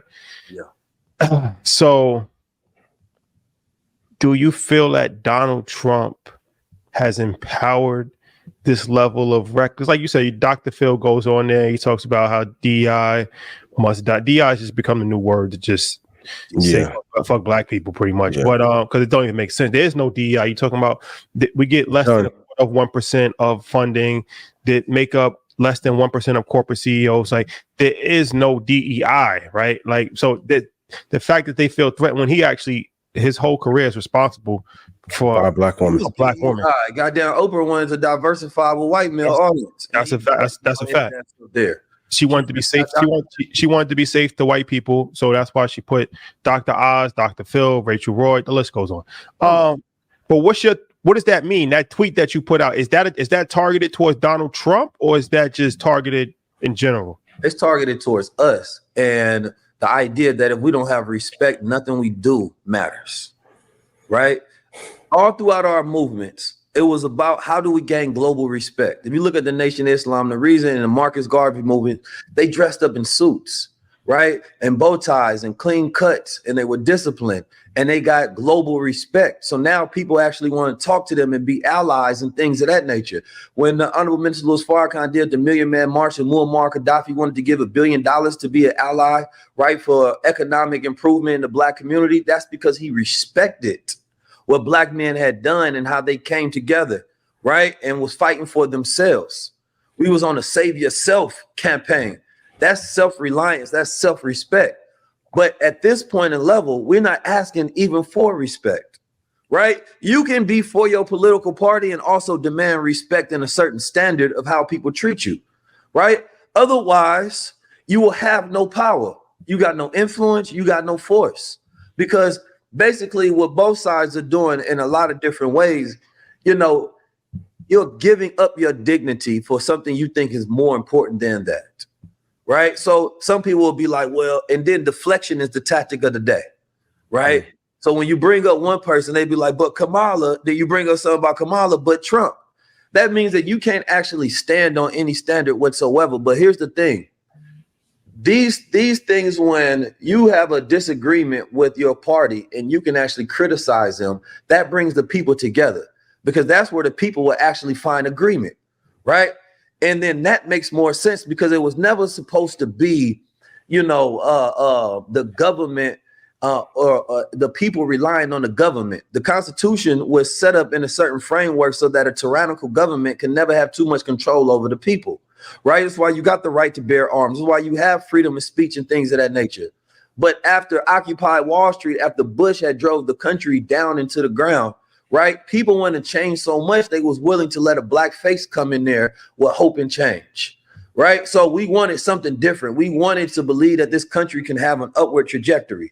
Right now, we're not even fighting for an upward trajectory. It's either to keep things sane or to keep things from going back, at least from both campaign promises. Yeah. We're not having real conversations about how do Black men specifically, and I'm gonna stay on the Black man campaign conversation, because we've completely taken Black men out of this conversation in a real way, right? I see the note to Black men. That was smart that I think Kamala did to even put that out there about how Black men can get SBA loans and things of that nature, right? Which also is something for all people. But I thought it was smart to at least address saying that we hear you, right? Now, on the flip side, and this is where I don't respect Black men who just 100% defend their candidate, especially the Trumpers and things of that nature, because you know that if Kamala has somebody up there making watermelon jokes, right? Because when she had Megan up there twerking, niggas lost their mind. So for me, I want us as a people to have that level of discernment and self-respect for ourselves where we can check things, right? And we can demand that. Otherwise, the culture that Donald Trump is creating is for people to disrespect you blatantly in your face and keep it moving. And you'll be like, nah, man, y'all tripping, man. That ain't that important. You know what I mean? Like, no, bro, I don't care what your politics is. You got to have respect as men. Like, we got to be seen again in that same light as when you think about Malcolm X, when you think about the Farrakhan's, when you think about the Huey P's, when you think about the Martin Luther's. That ain't the type of respect that's projected on a modern Black man, because niggas have lost their dignity for pride in a country that ain't never served them. So I don't understand how America's at its lowest, but it seems patriotism in the Black community somehow is at its highest.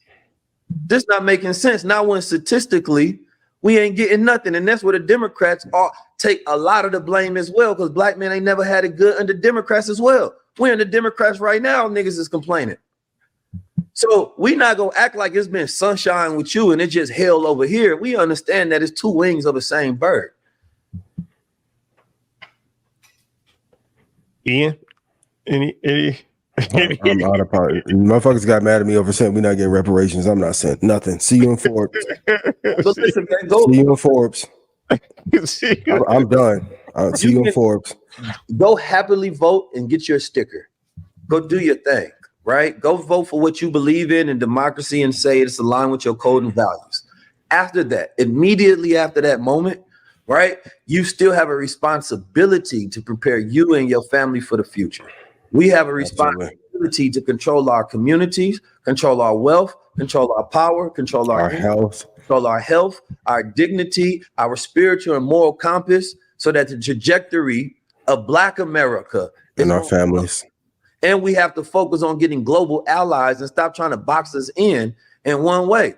So Right? We've never been the people that didn't focus on getting global allies. And right now we acting like we don't need them. What allies can we have though? When I think about allies, I think about who we can do business with, right? And where our opportunity is. Where's the arbitrage of where the Black skill set and influence can be utilized in other areas, right? It's almost nowhere across the planet where that arbitrage is not higher. Number one, because we see everybody else copy it and then utilize it. When I was in Japan, everywhere I went, I heard hip hop. Yeah. Right? Oh yeah, they're taking over hip hop like crazy. Take your ass over there to China and Japan. Look at Kanye West. He's killing it out there. Yep. He's flying from all over to come down and see the God, right? But when y'all doing something in Ghana, when you do something in Ghana, that's business. There's a certain economic mindset and entrepreneurial spirit that Black people have in America that's completely different than all over the planet, right? We are some of the best species of human beings ever produced, right? And we show that in our music, we show that in our movement, we show that in our influence, we show that in our intellect.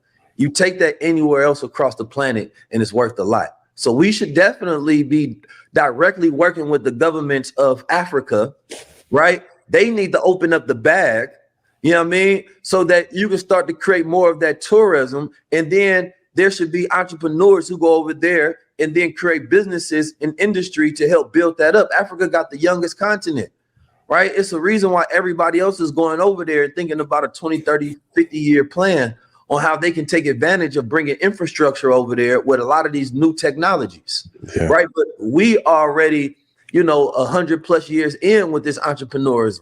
You feel me? So we have certain skill sets and knowledges that we can go over there directly. Like, let's say 19 Keys, EYL, we decided to go over Liberia. We said we want to make Liberia hot. You know what I'm saying? The Liberian government be like, look, man, I got $5 million for y'all. Can y'all throw something over here? We go increase the image of Liberia. We show how beautiful it is. We show the different destination and locations. We show how safe it can be. We talk to them about infrastructure changes. This all of a sudden becomes a thing. Like, damn, brothers is in Liberia. What's in Liberia? Man, you got these beautiful chocolate women walking by in the frame and everything. You like, damn, they in Liberia? Like, yeah, y'all come over here. You understand me? This is what Dubai does. Bring the boxes. Absolutely. Bring the rappers over here. Y'all got all that coal mine money. Y'all got all that gold and rubies and all that oil and tech money over there. Don't act like you ain't getting no money. If Africa's want Africa better, just work with us. So what about? All right. So you brought up a point where you was like, you've never seen patriotism so high in the Black community. So there's a large percentage of like pro-Black people who have become nationalists, right? Almost to the point where they're supporting white nationalists and Donald Trump to a whole different level, right? It's a weird dynamic because you've seen pro-Black people actually become white supremacists and pro-American to the point where they're so anti anything. They're the biggest supporters of the whole immigration movement. They're very close to borders, not interested in doing international trade, not interested in connecting with any outside foreign countries. That's interesting. So what's your thoughts on that? There's no benefit to it, right? First of all, the Republicans are not anti-immigration because they understand that they need immigrants to come in and do certain jobs, right? Elon Musk is an immigrant. Right. Globally, this is happening where countries have to let in immigrants so that they can do certain jobs and fill in population where there has been a baby bust, right? So they may put out the rhetoric about it, right? But in reality, they're the one allowing them to come into the country because they. He said he didn't want. Donald Trump said he don't want the bad immigrants, the rapists and murderers and killers. But he was like, we need the other ones, right? But that's because he had to actually sit down with people and they had to explain them. Look, we're doing this on purpose because we're going to need them in the future, right? So everything ain't just go automatically get filled up by Elon Musk robots.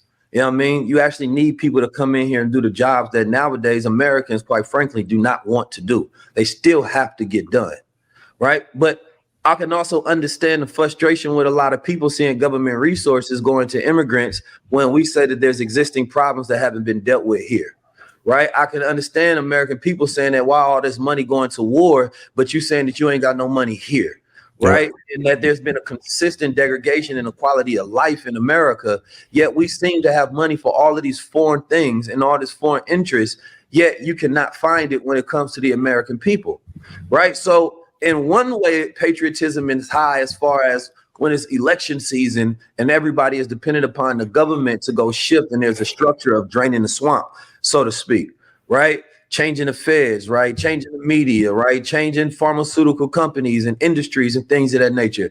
There absolutely needs to be a radical overhaul of all these things, because Gen Z, right, and the Gen Alpha, they not gonna roll with none of it.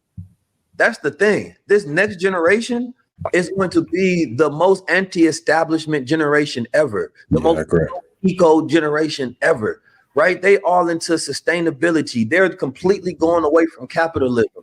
So the trends are changing.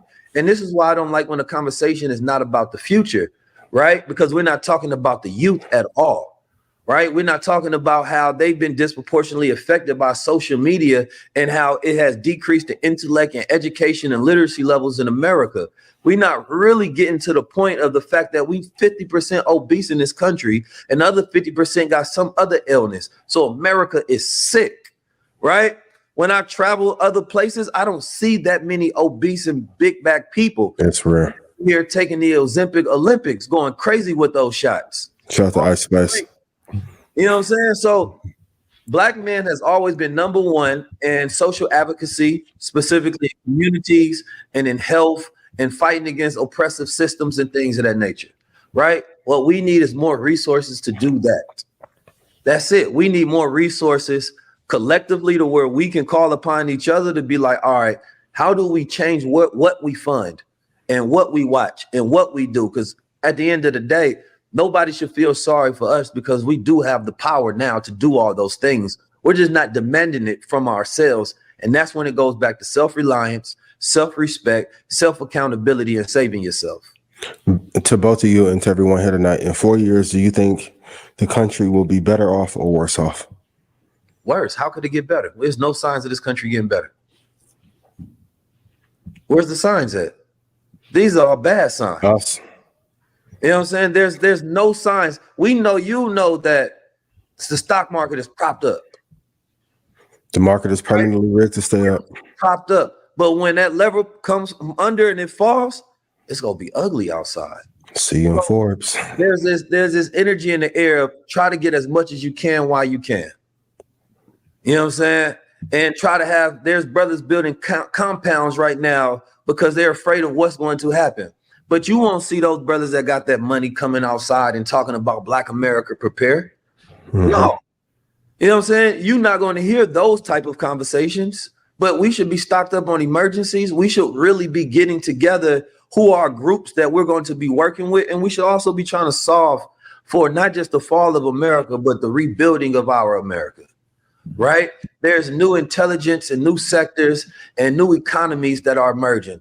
Group thinking, right, is going to be a huge thing in the future, because individualism is coming to a burnout stage. Community development is the key right now. People want to be a part of something. That's why cling so hard to these political parties, because they want to feel a part of the numbers, because they feel safety within the numbers. The diaspora has to get back to that same group thinking, to where we feel safety in the numbers, because we all have collectively agreed upon the responsibility of controlling our future. Well, let me ask you this. What's the Save Yourself movement? I know you got the show coming up, so talk about that. Like, what's the idea behind that? The meaning, the show, all of that. Save yourself goes into the law of saving oneself, that whether it be, it's not going to be a government, it's not going to be a person, it's not going to be a group or organization that is going to save you. That to save yourself is an internal act, not an external. So the idea of it is all these different ways in which we can save ourselves, right? When I study the movements of the past, going back to, and I'm gonna read a little bit of this so you can see this. I got a whole manifesto for it. We got laws, we got codes, we got structures, because it's all about us not even just having financial literacy, but economic literacy as well, where we understand how the economy impacts us and how our daily decisions impacts us, how to become prosumers, how to produce what we consume, right? How do we set up organizations like every other people on the back end to control our future to where we have think tanks and group tanks? How do we save ourselves in a way that we learn how to control our health and our eating habits, right? How do we set up our own Bushido and code to where the people are living by certain laws of why we do every single thing? But we're so fragmented that we don't have singular ideas that we can agree upon and live in that way. So it's about mastering those three planes, like Trismegistus, where it's on the mental, the spiritual, and the physical. And that gets you right to that financial success, because we can't call it wealth, but we sick. We can't call it wealth, but we depressed, right? Like the joy index of this country is at an extreme low. Yeah. We talking about save yourself. We talking about strategies, tactics, right? In ways that one can set up their economy and their family and their self to control their future. And when you save yourself, right? As the Honorable Minister Louis Farrakhan said, that personal development leads to community development, right? So when we talking about saving yourself, you're talking about saving your world, because if you show up as your best, right? Now, like, think about it in your own family. When there's only one person in the family, they got to save everybody else, right? That leans on your finances. That leans on your mental health. That leans on your spirit, right? It's the same reason why when one person wins the lottery, everybody around them goes broke trying to keep up with them. No, we don't need to do that. So what happens in our families is one of them becomes successful, the rest of the family trying to keep up with that taste level, right? They spending habits start changing. They start to live beyond their means. No, I would rather everybody be on code, right? And that's where we start to learn, how do you live a more purposeful life, but also how do you have strategies to get things done? I was talking to my brother Golden Child about being an independent artist, right? And what's required in order for you to reach that success. Because you may be frustrated. I can't get on this show. I can't get this deal. I can't get these things. But is it based on true frustration of the system or ignorance of the system, right? Because a lot of times we just don't know how things work, right? You have that mindset of save yourself. It's a growth mindset that you're going to study, you're going to learn, you're going to infiltrate, you're going to activate. That I'm not depending on anybody outside of myself. And that's that mindfulness that has allowed me to grow, that has allowed you to grow, that has allowed you to grow, because you have no dependency on external forces. Both of y'all tap into that God within. And where's the event? It's going to be at the Paramount Theater in Brooklyn. And I want y'all to come showing out looking good. You know what I'm talking about? Save yourself. Don't go to the club, because look, your wife go be there. Your husband go be there. I ain't gonna lie, I bring out some of the best, most good-looking people on the planet. You know what I mean? They be smelling good. They be having some knowledge. They be having some money. You know what I'm saying? Like, these are the ones that you want to be around, ladies. Fellas, these are the women that you want to be around. You know what I'm saying? We trying to create more families as well, but not just regular families. You know what I'm saying? We want wealthy families. Paramount Theater, Brooklyn, New York, November 22nd. Where can they buy tickets? They can go to 19keys.com/tour. Bring your communities out. Bring your family out. You know what I mean? Bring your spouse out. You know, hey, and whoever else you want to bring, that's up to you. Mm-hmm. You know what I'm talking about, Shotty. What a time. Yeah. What a time. Ian there. I need all my brothers there, man. We go. This one, I want to make this one really good. You know, we did a tour before. You know, we sold out the Apollo or whatever, and yeah, you know. I mean, something like you know, when you ones, God does some great things for you. Absolutely. But yeah, we really want to make this a campaign and a movement, right? I know a lot of people be looking at me as radical and things of that nature, but I look at radical just getting to the root of things. Right. And we actually really need more radical tradition and change. We really do, in a real way, because what is radical right now is how bad in the position that Black men are in. And if Black men are not in position and the young boys are not in position, then how are they going to treat the young women? Right. And how do we create more families? And that means that there's going to be more Black women in loneliness. Yeah, y'all got success, but you have a lot of single homes, but there's no family in it, right? We don't want that. We want repairment. So when we talk about reparations, our first reparations is self-repair, you know? So we've been y'all can get that for free instead of criticizing. Yeah. You said what for free? I said they can get that for free. Self-repair. They was mad at me because I said we never gonna get reparations. Yeah, I mean, you know, first reparations is self-accountability. Yeah, man. I think that is key. You know, I think we should focus on directly what we have power over right now, because there's a lot of things we can look outside that somebody not doing for us, right? But then there's a lot of things we're not doing for ourselves, right? And I think that there's always going to be this animosity, right? And even almost a level of enviousness when it comes to how we support political movements, but how we don't support social movements the same way. Yeah. Right. So we like, damn, Obama, you can really show up to curse niggas out for politics, but where is that same feverish attitude when it comes to something we believe in? Right. Like, I love New Era Detroit. They be out there in the communities going hard for the people. Right. Like, you should come out and look at and read the statistics of black men. Right. Not during the campaign season and being like, yo, we got to get our shit together. Like, our health is bad. We need to be outside. We need to have things that intervene within this. But we're not doing that. Right. And that's not even just within the black community. These issues are there. Like, obesity affects all. These cancer rates are affecting all. These depression rates are affecting all. These suicide rates are affecting all. These opioid rates are affecting all. This social media addiction is affecting all. The loneliness rates in this country is at an all-time high. Yep. But if I keep you lonely, you will stay on Meta. We need to tap on IG more. I'm willing to work with any politicians that have bills that align with me. You know what I mean? In the movement that we want to push. If you want to come on the show, right, and you want to sit down, the door is open. We've had 2 presidential candidates on there. I've been involved in the process. You know what I'm saying? So people try to simplify things to a soundbite, right? Oh, Key said don't vote. I never said that, right? Because I believe in people having the ability to choose for themselves whatsoever. I do also believe in people actually being informed about what's best for them and being able to speak truth regardless of situation and circumstance, though. You can't silence voices, right? Because I do believe in freedom of speech, and I think censorship is a huge issue for black media. There you have it, ladies and gentlemen. You gotta get those sound bites in, you know? Media master. And shout out to Jaylen Brown. You know, I was out there. Shout out JB. I love what he's doing in his protests, you know, toward ownership. He got his shoe.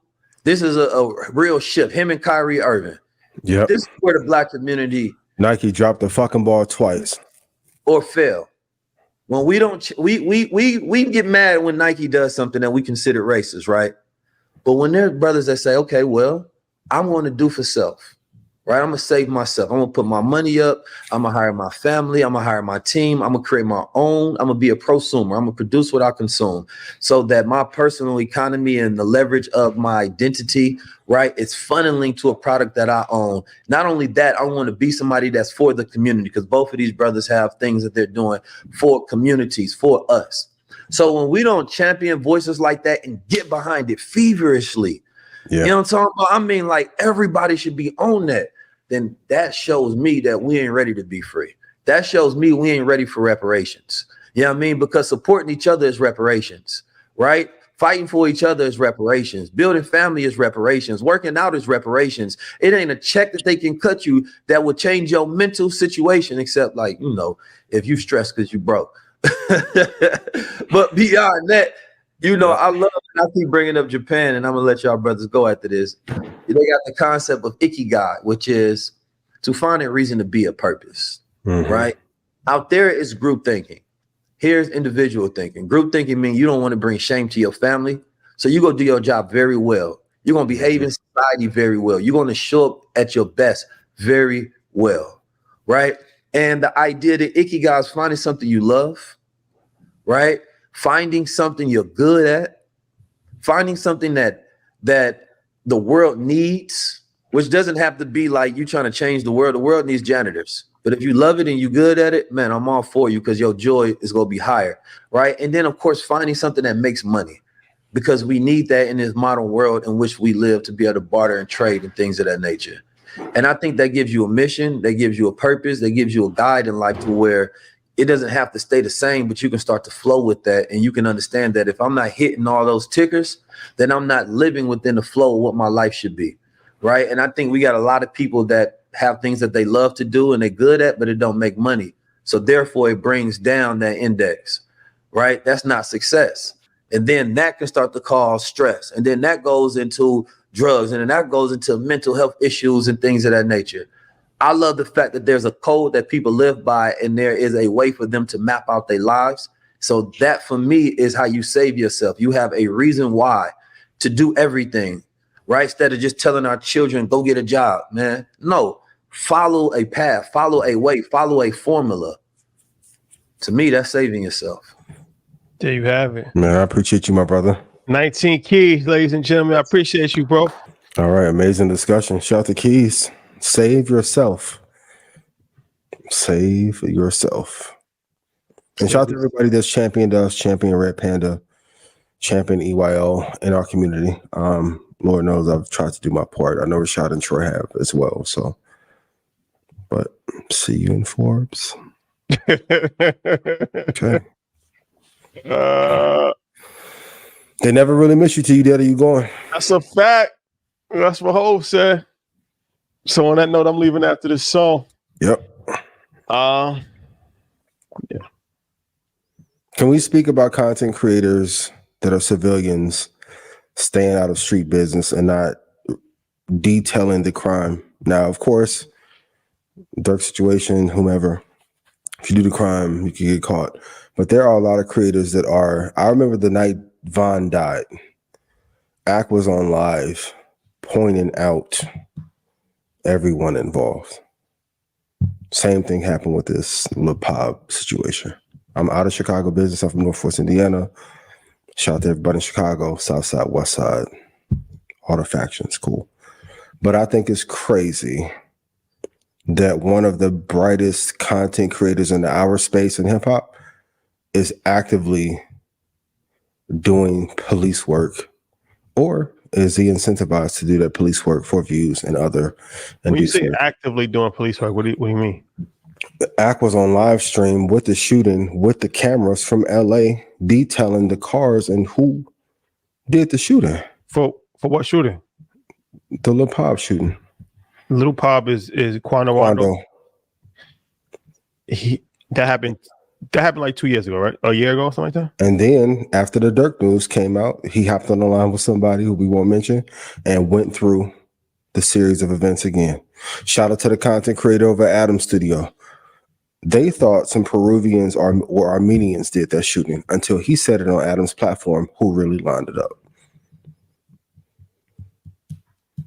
That's crazy to me. And I'm not street or adjacent or no, but man, be careful. Be careful for clicks and views. And if that's your man, and I know Ak cares about Durk and was a fan of Von, but if that's your guy, why even put him in a position to say what he said in your interview, which will be used in that fucking deposition and used in that court case?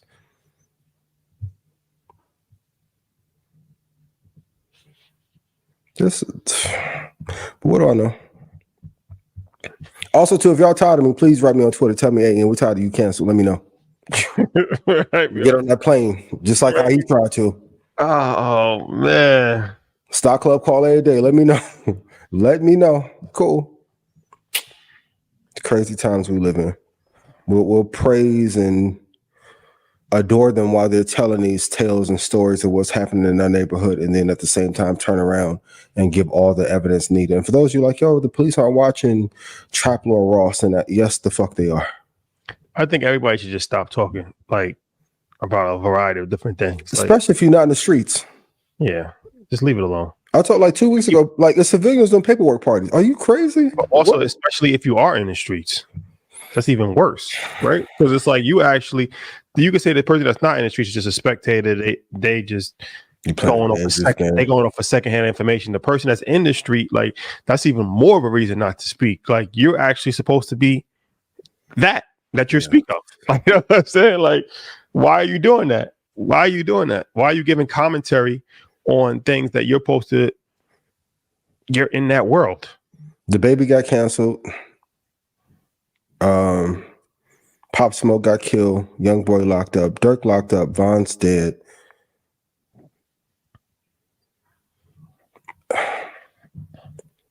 You said The Baby got canceled. How'd the baby? 50 said 50 said politics and religion. That's another thing he left out. But that, Oh yeah, I mean he should have knew better. yeah, than you that. can't. Yeah, he should have known better. You know that. But also before that, who did he upset? That led to that cancellation. That's sometimes when you got to let the arrogance go away. Sometimes, You got to know when to pop out and show, but sometimes you got to know when to pop out and shut up. yeah, you just got it. You know, some things You got to chill. some things just not worth. It's not worth saying. Like, what's the benefit of saying that? Could have been high, could have been on drugs, who knows. Monday, you said something important. Some of you let your lack of loyalty cost you millions. You want to talk about that? Because I thought that was a profound point, and we've talked about this a few times privately.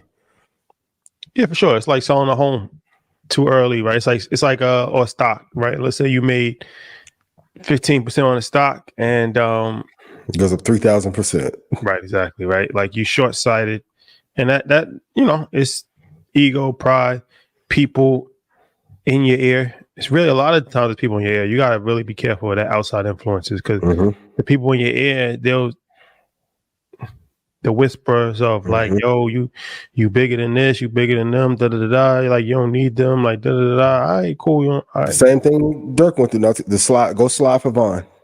But the ones who told him to go slide never went to go slide. Facts. And yeah, that's a fact. And the people that are whispering in people's ear, telling them what if once you burn the bridge, they're never going to be in a position to help you. No. Like, you know what I'm saying? So They ain't gonna no sheet rock and build that bridge back like, up. Yeah, for sure. People, you know, and it's like it's even things that you don't even know could potentially happen 10 years down the line, 5 years down the line. Like, there's no expiration date on just good relationships, right? Like things that could potentially happen that 4 years from now. Who knows? Like who knows what's possible, right? But it's like, man. But thank God for those who jumped off the ship early. No, for sure. And but like he said, you know, you got there's signs. What are some of the signs that you see? The ones that you can tell without telling too much. You know, people are very men are very once again the Fat Trail. I gotta send this Fat Trail clip, but it was very insightful. He was like, you know, men are very just they're very like moody in regards to their expectations, what they think that they deserve, what they're like, you know what I'm saying? They lash out about certain things that they felt they wasn't treated right or stuff like that. And once you start to see that, okay, this is a sign of a person that's entitled. Like, you know what I'm saying? Entitlement is a disease like cancer, and it spreads across your whole body. It starts small and then it just grows. It engulfs. So once you start to see that level of entitlement, it's like here come the betrayal. Facts. I always say in a personal relationship, dating and business, the smaller the complaint or the quicker the complaint, the larger the betrayal in the end. Because it's the scale. It's like the scale of justice. It's the scale of betrayal. On one side of the scale, it's what you did for a person. On the other side of the scale, it's what you didn't do for a person. This is an interesting dynamic, right? Because it's like if this was like tangible things, right? You can't quantify what you didn't do for a person. That's just air. But you can actually quantify what you did for a person. That's physical, tangible stuff, right? So on one side of the scale, it's like you did this amount for a person, but in that person's mind, he's looking at it like you didn't do enough, right? So from the outside, they're like, damn, like, well, he actually helped out with this. He did this, put you in position here, introduce you to this person, you know, did this, did that. And they're like, yeah, but he ain't do this, he ain't do that, he ain't do that. And it's like, that's the shit. Your mind starts to play tricks on you, man. Like, and like I said, you got to get people away from you. That's because that's a real fucked up thing because everybody can do that. Everybody, you can look at your parents and be like, yo, you could look at your parents and say, yo, you didn't send me to the best school. You didn't, but it's like they worked their whole life to provide for you, right? Figure it out after that. Yep. You got fed, you had somewhere to sleep. You went to camp. You didn't have to worry about paying bills. But you're not even thinking about that. You're just thinking about, damn, like you never put me in a position to become a millionaire. Like you ain't do this, you ain't do that. And that carries over with just everything in life. And that shit's just like a real sad situation, because it's like no matter how much you do for a person, right, that they're never going to really fully appreciate what you did for them. The only thing that they're going to do is constantly think about what you did not do for them. And it just constantly plays in their brain over and over and over and over again. It's like, damn, he didn't do this. He didn't do this. And then you see somebody, and then it's like, it just triggers. And it's just like, that shit is just like a ping pong being played in your brain, to the point where now you just lash out. Yeah. Right. And it's just like a tea kettle. It just explodes over the course of time. And, you know, looking back on it in hindsight, it's like, damn, that shit wasn't really even that serious. But you already burnt the bridge, so you can't walk on water. You know that. So unless you Moses, you know what I'm saying? Can't walk on water. Can't walk on water. So now you just got to be a lot better served if you just said, hey, I know you went to Ghana the next time. Would you be open to me going? Or could I? A lot of it is just approach too. Like I remember I had a conversation with somebody. He was mad at me that I didn't do a show with him. I was like, okay, it take time to even do a show and build trust to know that you are one of doing this for the right reason. I'm like, bro, I probably have 40 projects that I had ideas for, and then somehow shit just happened and it doesn't align. I'm like, but if you feel betrayed over this, thank God you told me now. Before the betrayal happened, before I had to go send some plane tickets. You gotta be careful. And also too, I'll say this too. In these environments with a recession that they won't say, an economy being tighter, trust has to be earned in these spaces too. That's why the first time people popping up and they like, yo, I don't like you, I don't fuck with you. We're not gonna go to war, but you on my do not trust list for life. I've helped too much for anybody to have grievance with me. And also too, shout out to all of y'all who made money, but I don't even ask y'all for none of the money that I made y'all for free. Okay, cool. Stop the entitlement, yo. And also too, if you ask for something, make sure you can build that shit on your own.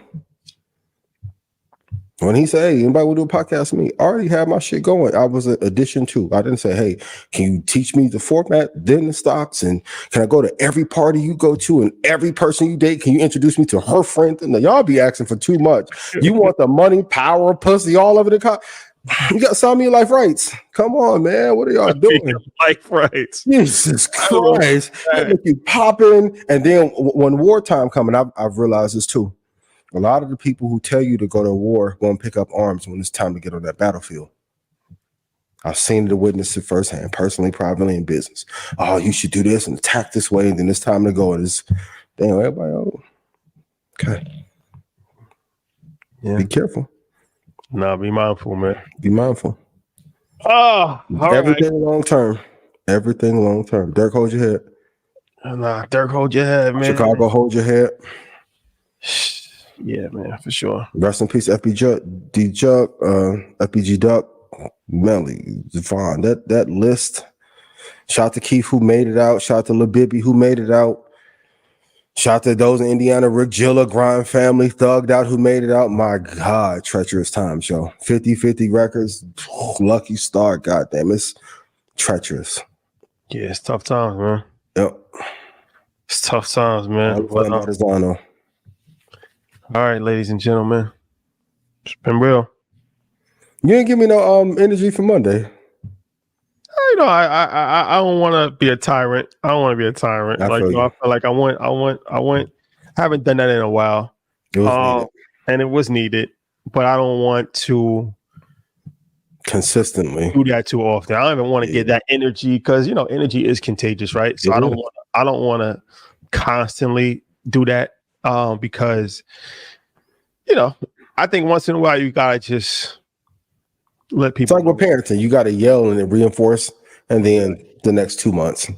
Exactly. Yeah, can't be a drill sergeant because then you know. Yeah, it has a reverse effect. Facts. Yeah. Facts. Yep. All right. Who you voting for? Well, Market Mondays, we got the presidential show. So if you're interested to know who I'm voting for, tune in to Market Mondays next Monday at 8:00. We're going to be having a presidential debate show. We're going to talk about economics, and I'll probably announce my presidential who I'm voting for. Okay. I'll probably announce that on Market Monday. We'll see. I don't want to have any no guarantees. Yeah, no guarantees. Yep. I might get the call from up top. Yeah, them.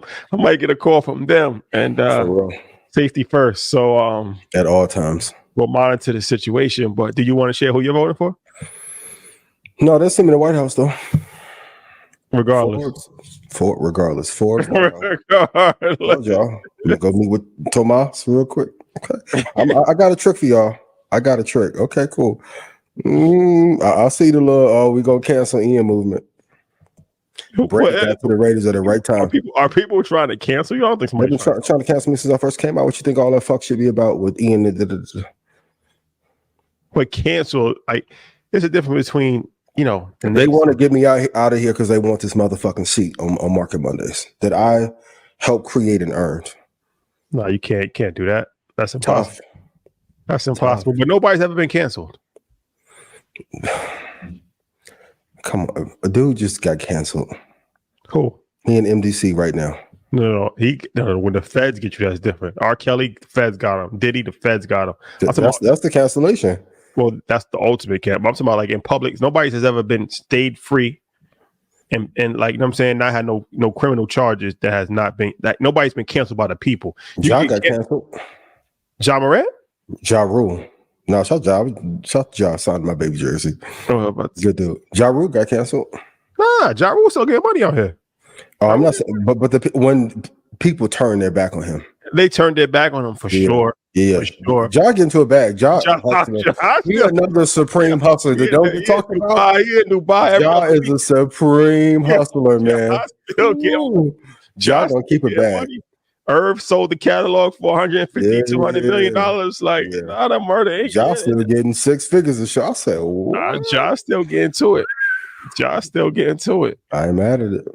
Nobody's been canceled. Cosby. Criminal charges. Oh, so you're talking non-criminal cancellation? Non-criminal. Because once you hit the criminal side, then it's tough. It's over with. All bets is off. Yeah. Non-criminal. Got you. But there are so many things I can work on and improve upon. In 2025, I will. And I'll see 2025 is the year of redemption. Absolutely. Oh, one last question for you. I saw your post about 17 hours a day, every hour. What inspired that? Talk to me. What's up? That's how I started. I've always kind of been just. That's even before EYL. That was when I first had the idea to go on social media. And, got with Mike, and he told me these different apps, and I started learning how to edit videos and how to make content and how to actually, drive. It's the whole process to build a social media page. Absolutely, it didn't happen overnight. So, I'm still doing a financial advising thing, trying to figure out how to pivot off of that because I knew that I wanted to kind of pivot from the financial advising thing. So I was doing the financial advising thing all day, staying up late at night, doing the content creation thing all night. And I did that for years, right? And then, I never really got away from it too much, but I'm just back in that vibe. And just talking to Sam, talking to Sam, like I said, I really relate to Sam a lot on a few different levels. But he was telling me shout out to Marathon. They just got the Marathon burger. Yes, shout out to them for that. If you're in LA. So he was just saying, I'm back in now. He's like, I'm in the trenches eating burgers every day. Like, you know what I'm saying? Like opening the store, going to he's like, I'm back on. So I'm just like, it's that time, man. Then, the weather in New York, the weather starts to change. So I just feel, it's everybody just feels different. Like, you know what I mean? Like, shout out to Mike. He was saying the other day, he built his house so he don't have to leave his house. That was the bar. And but I always I'll sleep on the couch because I just always want to just stay hungry. Yeah, I want to stay in that mode. Like, you know what I'm saying? I never want to get too comfortable. I always want to stay in that soldier mode. Like, you know what I mean, that's just, I don't know. It's weird. I guess, you know, it might be some psychological defect. I don't know, but it's a thrill for me. Like, I love it. I love that shit. Like, I love like waking up, trying to figure it out, trying to get the whiteboard. I like the process. I love the process, man. It's like, what you call it? I read his book, Apple, Steve Jobs. And he was just talking about, you know, he loved the process. It wasn't even about making money, building, like he just loved the process, like, and like going through that process and then, you know, putting together the ideas and trying to figure it out and doing the marketing and figuring out, you know, what the best sales pitch is going to be and doing that. Like, it's presentation. It's exciting. Like, you know what I mean? So yeah, I'm back in that mode right now for sure. And yeah, it's just, you know, it's every now and then you just gotta, you know what I'm saying? Like, yo, like, you know, right now I'm just in that vibe. Like, you know, like it's not silk season right now. Hoodies and t-shirts. Carhartts. That's a fact. Facts. Okay. That's a fact. We'll bring the silks back out. But right now, I'm not in the fountain blue vibe right now. I'm just in the grind all day. I'm in the grind vibe right now. I love it. And if y'all ever get a chance to be around Rashad when he get on the song, it's interesting to see like what makes him stop for the content and see his brain work. That one, peep it. For the ones who can be around, he'll go hard, you know, other creators, but when you stop and watch the whole thing, and then this is more, he gonna go to the other room, then he gonna play it back. I said, oh, he got one, got you. Oh man, but yeah, now you know, so that's it, man. Like, you know, just everybody's out there. I know a lot of people. That's even going back to the show that we're going to do tomorrow as far as 9 to 5. But like, I know a lot of people out there that, you know, there's a lot of people out there that's trying to figure it out. I feel like sometimes on social media, you know, they might get discouraged because they see everybody else winning and they see lifestyle and all that. And it's like, you know, I just, every now and then you just got to tap in with the people that's really on the grind. That's because everybody's not a hustler. Like, they use that word so loosely. Everybody's not a hustler, like, you know what I mean? But I really relate to the hustlers. I respect it. I respect anybody that could go out there and change their life, right? And not have to, you know, take no weird routes to do it. Like, you know what I'm saying? Just do it off of real, just determination, grit, put the hours in. And that there's no better feeling in seeing success for something that you actually worked a lot for. So yeah. I shout out to all the hustlers out there, man. Salute to y'all, man. Keep going. Next year, we're halfway into the decade, and I'm going to be real with y'all. Everybody on social media is not doing well. Yep. There was a lot of showmanship and fake views and fake numbers and fake streams and Forbes. That's a fact. That Forbes list be bogus though, because they don't. Where they even get these numbers from and all this? But the real list is the people who pay to stay off the Forbes list. For everybody, like Elon gonna be the first trillionaire. Go to Saudi. There's a few of them. That's a fact. Been there. On the low though. And I ain't talking about 1.1 trillion. There's some trillions on the low though. Yeah. So, but what I know, I'm just a fake YouTube economist that Vanguard loves dearly, and so does BlackRock. Oh, BlackRock, my line. Okay. Yep. Shout out to the Raiders organization. Appreciate y'all. Shout out to the Buccaneers. Stay tuned. Stay tuned. It's the key. Yeah. All right, guys. It's been real. And after the pod conversation we had on Monday, if we go viral, we'll get canceled. Facts. Facts. Quick cancellation. Facts. Maybe that's the play though. One big move and get canceled. Go off into the sunset. Go out with a bang. Big facts. Legendary. Easy 25% return on the capital that was accrued. What do I know? Go to eninvest.com if you want to get rich from the stock market. Go to EYLU if you want to join, get the options class, stock club call. This week is on Wednesday. Every other week is on Sunday. And I want to tell y'all are in stock club for the prices. You can't have my baby because you paid $5K for a stock club, okay? So the 230, can you go over my portfolio play? No work, no mas. No siento. No.